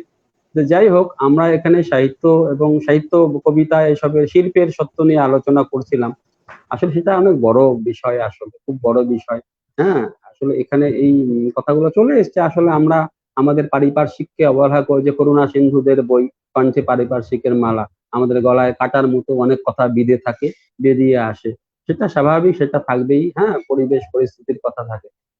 শিল্প, আমরা আসলে সবাই শিল্পী, শিল্পী, কবিতার পেইন্টিং, এই দুটো তো সব থেকে বড় শিল্প বলে আমি নিজে মনে করি। পেইন্টিং, যেমন এই যে অভিজিৎ বলছিল আমি গালে হাত দিয়ে বসে আছি, ছবিটা উল্টো আসছে, আমার মনে পড়ে গেছে এই যে থিঙ্কার বলে একটা পেইন্টিং এর কথা। থিঙ্কার, সমরবাবু বলতে পারবেন? হ্যাঁ, থিঙ্কার, সেই থিঙ্কারের ছবি। হ্যাঁ, থিঙ্কার, সেটা একটা বিখ্যাত চিত্রকর্ম, থিঙ্কার। যাই হোক, সেই যে বাদুর যখন ঝুলে থাকে, বাদুর তো উল্টো করে দেখে পৃথিবীটাকে, কিন্তু শিল্পী উল্টো করে দেখে না। এটাকে যদিও ডিস্টরশন মনে হতে পারে, এটা ডিস্টরশন না। ডিস্টরশন শব্দটার থেকে ভালো হবে এটাকে এক্সপানশন ভাবা। ব্যাপারটা একই, যদিও একটু মানে ডিস্টরশন অফ রিয়ালিটি না বলে এক্সপানশন অফ রিয়ালিটি বললে বোধহয় একটু এক্সপানশন। হ্যাঁ, এক্সপানশন অফ রিয়ালিটি। ডিস্টরশন তো বিকৃতি বুঝাবে, এটা বিকৃতি না, এটার আরো বিস্তার বলা ভালো আমার মনে হয়। শব্দটা ওটা হলে সমরবাবু ভালো হবে, তাই না? হ্যাঁ, এক্সপানশন অফ রিয়ালিটি, হ্যাঁ, এক্সপানশন অফ ট্রুথ। আর আমরা এখন বাস করছি পোস্ট ট্রুথ ওয়ার্ল্ড। তার মানে ট্রুথ, যেটা সত্যকে পার করে এসেছি, একটা অন্য সত্য, যেমন এখন নিউ নর্মাল এসে গেছে। আগের নর্মাল নেই, ওল্ড নর্মাল নেই, নিউ নর্মাল, এখন নতুন জীবনযাত্রা, নতুন ট্রুথ। আমরা এই নতুন ট্রুথের জগতে বাস করছি। সত্য আসলে রিলেটিভ, এটাও চেঞ্জ হতে থাকে। সত্য এক জায়গায় স্থির বলে কিছু নেই। হ্যাঁ, কিছু কিছু সত্য, যেমন ঐতিহাসিক সত্যগুলো, যে 1857 সনে কি হয়েছিল আপনার, 1757-57তে পলাশির যুদ্ধ হয়েছিল, 1857তে সিপাহী বিদ্রোহ হয়েছিল, সেগুলো ঐতিহাসিক সত্য, সেগুলো স্থির। সেই ঐতিহাসিক স্থির যেগুলো, যেহেতু ওগুলো ঘটনা, ইভেন্ট সবসময় স্থির, সে সত্য ঐতিহাসিক সত্য। কিন্তু কবিতার সত্য সেরকম সত্য না। কবিতা, এখন আমি যে তখন বলছিলাম যে মহাদেব সাহা একটা কবিতা লিখেছে, বা জীবনানন্দ লিখেছে, 1000 বছর ধরে আমি পথ হাঁটিতেছি পৃথিবীর পথে। 1000 বছর ধরে তো আর কেউ পথ হাঁটতে পারে না, কিন্তু কবিতার সত্য, তার অর্থ বুঝতে হবে, তার অর্থ অনেক গভীরে আছে। 1000 বছর ধরে পথ হাঁটা, কবি এখানে একজন মানুষ না, তিনি হয়তো অনেক জেনারেশনের প্রতিনিধি। তা সেটা কিন্তু মিথ্যা না, সেটাকে আমি, সেটা ওই যে বললাম ডিস্টরশন না, এটা expansion of truth, expansion of reality. সেটা শিল্পের ক্ষেত্রে হয়, সেটাকে মিথ্যা বলা যাবে না, লাইজ বলা যাবে না। শিল্প লাইজ বলার আমি নিজে ব্যক্তিগতভাবে লাই মনে করি না। হ্যাঁ, এটা লাই, এটা আমার একটা উপন্যাস পড়েছিলাম আলবার্তো মোরাভিয়ার লেখা, আপনারা পড়ে থাকবেন, দ্য লাই, উপন্যাসটার নামই দ্য লাই। উনি গল্পের ভিতরে আর একটা গল্প তৈরি করেছিলেন, একটা বাস্তবে ঘটছে, মানে একটা ঘটনা ঘটছে লেখকের সঙ্গে, আর সঙ্গে সঙ্গে সেই ঘটনাটাকে একটু বিকৃত করে উনি আর একটা কাহিনী তৈরি করছেন। সেখানে অদ্ভুত বই আপনারা পড়বেন, দা লাই, যে একটা ঘটনা যেটা বাস্তবে ঘটছে সেটাকে তিনি একটু রং চড়িয়ে মিথ্যে করে দিয়ে একটা অন্য কাহিনী, একই সঙ্গে সাইমালটেনিয়াসলি উপন্যাসের মধ্যে দুটো কাহিনী, একটা হচ্ছে একদম এক্স্যাক্টলি যেটা ঘটছে, আর একটা উনি যেটা লিখছেন উপন্যাস, দুটো পাশাপাশি আছে আলবার্তো মোরাভিয়ার দা লাই। তা কিন্তু এই যে লাই, উনি বললেন এটা লাই, যেহেতু উনি মিথ্যেই বানালেন গল্পটা, কিন্তু এই গল্প তো আমাদের অনেকের জীবনে সত্য হয়ে যায়। ওনার যেটা উনি স্টেপ ডটারের সঙ্গে প্রেম কাহিনী, স্টেপ ডটার মানে সৎ মেয়ের প্রতি ওনার যে প্রেম জন্মেছিল, সৎ মেয়ে ওনাকে পাত্তা দিচ্ছে না, কিন্তু উনি সেই প্রেমটাকে ওনার লেখায় ফুটিয়ে তুলছে। এই যে পাশাপাশি সাইমালটেনিয়াসলি আর একটা উপন্যাসের ভিতরে আর একটা উপন্যাসে উনি ফুটিয়ে তুলেছেন সেই প্রেম কাহিনী, যদিও পাশাপাশি সেই বাস্তবটাও আছে যেটা কখনোই ঘটেনি। সেই কিন্তু সেই সঙ্গে সঙ্গে সেই সেই সেই এক্সপানশন অফ রিয়ালিটিটাও উনি সেখানে এনেছেন। যাই হোক, আজকের আলোচনা আমার খুব ভালো লাগলো। তপন বাবু কিছু আর একটু বলবেন নাকি? আমার মনে হয় তপন বাবু কিছু একটু বলুন, আপনি কিছু একটা বলুন। আমার খারাপ লাগছে দিলীপ কান্তি লস্কর আজকে আসতে পারলেন না। হ্যাঁ, আমাকে অনেক আমাকেও করেছে, আমার হেল্পলেস, কিছু করতে পারলাম। হ্যাঁ, মানে কিছু কবিতাও নিয়েছিলেন। আমার খুব খারাপ লেগেছে, কিন্তু আমি কিছু করতে পারছি না। রাজেশ শর্মা কবিতা নিয়েছেন, ফোনটার মধ্যে গন্ডগোল আছে, ওনার ফোনে না সেটাই, মানে উনি হয়তো লিঙ্ক করতে পারেননি সেটাই। তো ওনাকে আমার মনে হয় একদিন আরেকদিন একা ওনাকে প্রোগ্রাম দিয়ে দিতে হবে। তা বলুন, আপনি কিছু বলুন তপন বাবু। আর আমাদের এখানে হ্যাঁ সবচেয়ে বড় অভাব যেটা, ওই কবিতার পূর্বোত্তর বন্ধ হয়ে যাওয়ার পর কোনো প্ল্যাটফর্ম নেই। হ্যাঁ, কারণ কবিতার পূর্বোত্তর ছিল মানে পুরোপুরি কবিতারই কাগজ। এখন এখানে যেসব কাগজ আছে ওগুলো মানে পুরোপুরি কবিতার তো না, যদিও এবং কয়েকজন একটা সংখ্যা বের করে কবিতা, কিন্তু কবিতার পূর্বোত্তর সেই এন্টায়ার নর্থ ইস্ট নিয়ে যা করেছিল ওই অভিজিৎ, হ্যাঁ, সেই প্রচেষ্টাটা মানে অনেক কবিতা সৃষ্টি হয়েছিল সেই প্রচেষ্টার ফলে। আমার মনে হয় কবিতার পূর্বোত্তর আবার বের করা উচিত, অথবা মানে ওইরকম ধরনের একটা পরিকল্পনা। এখন তো অনেক লেখক, নতুন কবি তো অনেক এসে গেছে। সেই ডিব্রুগড় থেকে শুরু করে, গুয়াহাটি থেকে শুরু করে, সেই আপনার হরিপুর, মানে বিস্তীর্ণ এলাকা। ত্রিপুরা থেকে রাজেশ বের করছে, রাজেশ চন্দ্র দেবনাথ একটা। রাজেশ দেবনাথ আছে, তারপর ওই শিলচর থেকে আছে রাজেশ শর্মা, বের করছে। না, ওটা আবার মার্টিন তার সব গল্প টল্প যায়, উপন্যাসও যায়, দেখেছি। হ্যাঁ হ্যাঁ না, ভালো কাজ, অনুপ্রবেশ নিঃসন্দেহে ভালো। সঞ্জয় মেহখানাটাকে আরেকটু বড় করা যায় কিনা? ওই আসলে আমাদের একটা অন্য পরিকল্পনা ছিল, কিন্তু আসলে বিমলেন্দুদা চলে গেল শিলিগুড়ি, লকডাউনের সমস্যায় আরো একেবারে অবস্থা সব শেষ করে দিল। তাহলে আমার মেখানাটাকে আর একটু বড় করার পরিকল্পনা ছিল, উনি তো একটু বড় করতে।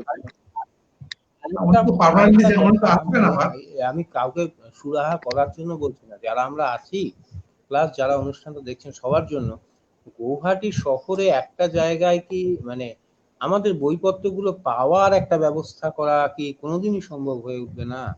যে একটা জায়গা যদি করা, একটা অনলাইনে তো আজকাল নিচ্ছে। হ্যাঁ, মানে সঞ্জয় বললি বিমলেন্দুদার কথা, তাই ওই প্রসঙ্গে মনে পড়লো, তোকে বোধহয় আমি একবার ফোন করেছিলাম, তুই আমাকে বিমলেন্দুদার নম্বর দিলি, এই ব্যাপারটা বিমলেন্দুদা বেশি ভালো জানে। তো এইরকম এখন কিন্তু যদি ওই ফ্লিপকার্ট বা ওই অ্যামাজনের সাথে যোগাযোগ করা যায়, তাহলে ওরা এক জায়গা থেকে অর্ডার অনুযায়ী বই পিক করে নিয়ে যায়। পিক পয়েন্ট মানে পিক করার একটা পয়েন্ট থাকে।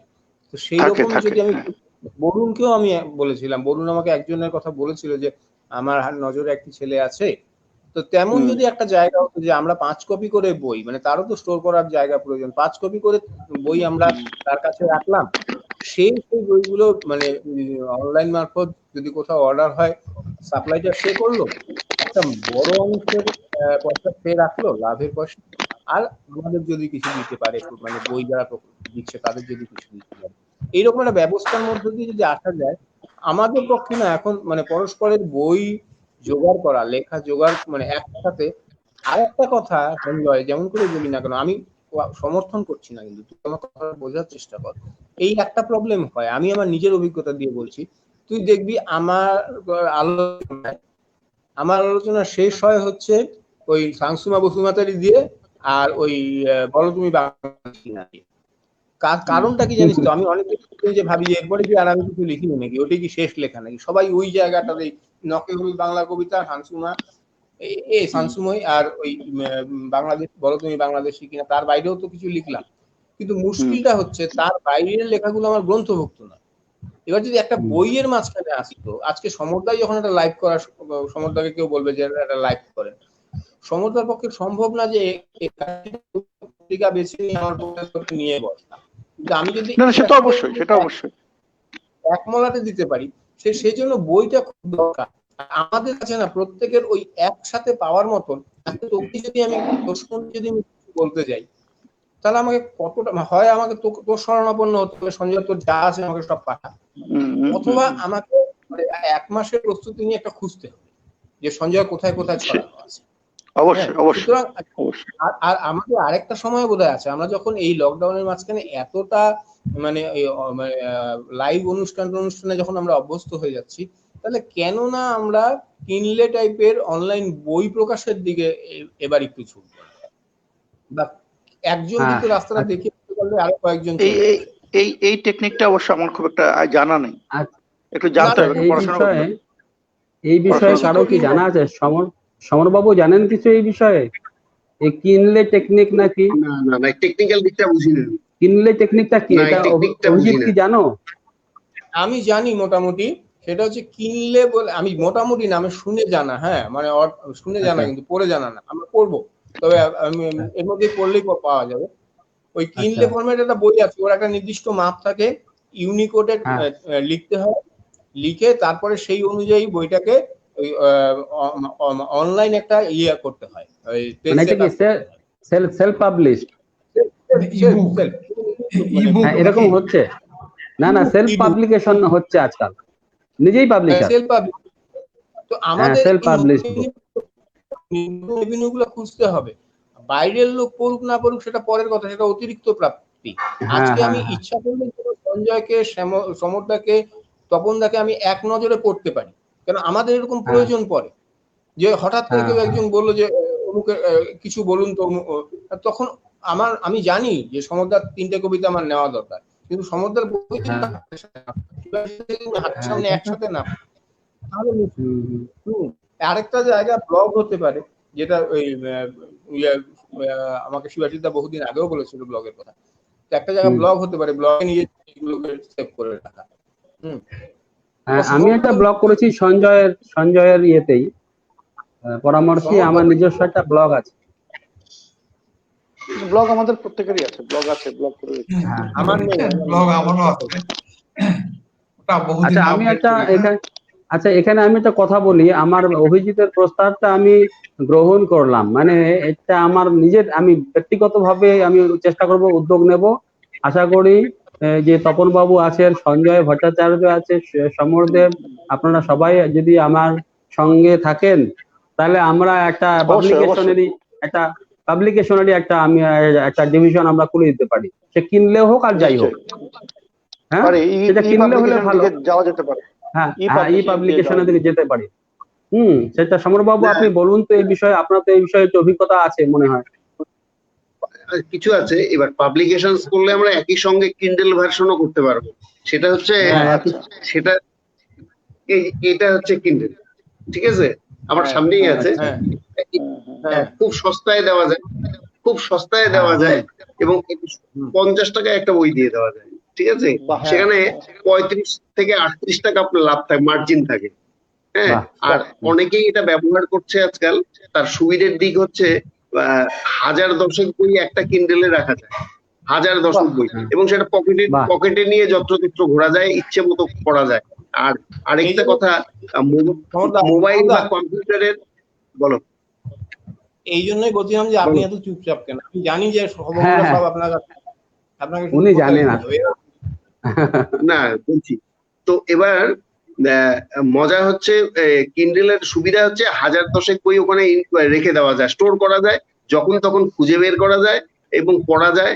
আর যতটা পড়লাম ততটা বন্ধ করে রাখা যায়, আবার ওই জায়গা থেকে নতুন করে পড়া যায়, খুব সুন্দর। আর একটা যে চোখের পক্ষে ভীষণ ভালো, মোবাইল বা কম্পিউটারে আমাদের চোখে লাগে, কেননা লাইটটা চোখের লাগে, ওখানে লাইটের ওরকম ব্যাপার থাকে না, ওটা থেকে ম্যাট ফিনিশ, ফলে চোখে লাগে না, বইয়ের পাতার মতোই দেখতে। জাস্ট আঙুলের ছোঁয়ায় ওটাকে এইভাবে করলে, সোয়াইপ করলে ওটা সরে সরে পাতা চেঞ্জ করা যায়, খুব ইজি। তো ফলে ওটা কিন্তু খুব পপুলার হচ্ছে, এবং এটা যতদিন যাবে তত এটা পপুলার হবে, ছাত্রদের হাতেও যাবে। ফলে আমরা কিন্তু হার্ড কপির সঙ্গে কিন্ডেল ভার্সনের কথাটাও ভাবতে পারি, অবশ্যই, অবশ্যই ভাবতে পারি। হুম, আর যেহেতু খুব সস্তা হবে, 50 টাকায় একটা মোটা বই, 250-300 পাতার বই দিয়ে দেওয়া যায়, এবং তাতেও 35 থেকে 38 টাকা অন্তত প্রফিট থাকবে। আমরা যদি পেশাদারি লোককে দিয়ে জিনিসটা বানাই, তারপরেও প্রফিট থাকবে। তো ফলে আমাদের ডুবে যাওয়ার কোনো ভয় থাকবে না। এটা একটা ভালো প্রস্তাব আমার। এটা ভালো প্রস্তাব। হ্যাঁ, আমরা এটা করতেই পারি। আমরা এই যে এখানে আছি আরো, হ্যাঁ, আমরা এটা শুরু করতেই পারি। মোবাইলের চার্জ শেষ হয়ে আসছে। হ্যাঁ, আমার মোবাইলের নেট চার্জ শেষ হয়ে শেষ গেল। হচ্ছে, অনেক সময় হলো। তাহলে আপাতত শেষ হয়ে- এই পর্যন্ত কথা হয়ে থাকলো যে আমরা নেক্সট একটা পাবলিকেশনের দিকেই যাচ্ছি, নিজেদের লেখালেখি ঠিক আছে, দিয়ে শুরু করি। অবশ্যই, অবশ্যই। আমারও খুব ইচ্ছা যে আমি ওই যেটা সেলফ পাবলিকেশন, আমি অনেকদিন ধরে ভাবছি, এটা অভিজিৎ বললো আর কি। অভিজিৎই আমাকে বলেছে যে কবিতা সংগ্রহ করে রাখো, এটা আমাকে অভিজিৎ অভিজিৎই প্রস্তাবটা বরাবরই দিয়েছিল। ইনোভেটিভ, হ্যাঁ, অভিজিৎ খুব বরাবরই ইনোভেটিভ। ইনোভেটিভ, হ্যাঁ, খুব ইনোভেটিভ, আর চিন্তাশীল মানুষ। কবিতার পূর্বোত্তর কথা আবার ভাবুক অভিজিৎ। অসাধারণ কাগজ হ্যাঁ, হয়েছিল, অসাধারণ। হ্যাঁ, এটা হ্যাঁ, অসাধারণ হ্যাঁ, কাগজ, সত্যি এটা অসাধারণ। সেটা মুগ্ধ তো হয়ে গেছি, ভাবতেই পারে। অসাধারণ কাগজ, একদম হ্যাঁ, সেটা নিটোল ভাবতেই। একটা কাগজ। হ্যাঁ, নিটোল একটা কাগজ, এবং খুব রিচ। ওর হ্যাঁ, হ্যাঁ, সম্পাদনা না, খুব আমি যোগ্য সম্পাদকের হাতে পড়েছিল পত্রিকাটা, খুব ভালো। তো ওর চেয়েও ভালো একটা কাগজ, মানে ব্রহ্মপুত্র উপত্যকার থেকে হতে পারে, গৌহাটির থেকে ওর চেয়েও একটা ভালো কাগজ হতে পারে, এমন একটা সম্ভাবনাও কিন্তু আছে। আমি খুব কাঁচা অবস্থায় আছে দেখে আমি বলছি না, কিন্তু ওই সমরদাকে যেটা বলা, সেটা হচ্ছে ফিস করে সেরকম কথাবার্তা চলছে, কিন্তু পাবলিক ডোমেনে বলার মতন এখনো সময় আসেনি। তপন দা কিছু জানে, কিন্তু অবশ্যই তপন দা মিষ্টিও হাসে না। শতপুষ্প বিকশিত হোক। না, তপন দা এর অনেকটাই জানে, কিন্তু তপন দার মুখে সামান্য হাসি নেই, পাথে ধরা পড়ে যায় আর কি। তো মানে তো এরকম একটা কথাবার্তা চলছে। আর আমরা এখন খানিকটা মানে অন্যদের ব্যাটন নেওয়ার সময়। হ্যাঁ, আমরা সঙ্গে থাকবো, হয়তো হবে। যাদের কথা বলছি তারা হয়তো এই অনুষ্ঠান শুনছেনও, হয়তো খুব শিগগিরই এরকম একটা কিছু হবে। হ্যাঁ, ওটা রিলে রেস না হলে হয় না তো, রিলে রেস হওয়া দরকার, অবিরত রিলে রেস। যে যা হ্যাঁ, খারাপ না। যে শুকিয়ে গেছে তাতে আর নতুন করে মানে পাম্প সেট দিয়ে জল দেওয়ার দরকার নেই। আরেকটা প্রাকৃতিক নদী যদি আসছে তার জন্য জায়গা ছাড়াই ভালো। হ্যাঁ, জয় হোক, জয় হোক। কথা সুতরাং জয় হোক, হ্যাঁ। জয় হোক। বলে শতপুষ্প বিকশিত হোক। ঠিক আছে, সবাইকে ধন্যবাদ। সবাইকে ধন্যবাদ, শুভরাত্রি। হ্যাঁ, সবাইকে ধন্যবাদ। ঠিক আছে, সবাইকে ধন্যবাদ। ঠিক আছে, নমস্কার। ঠিক আছে।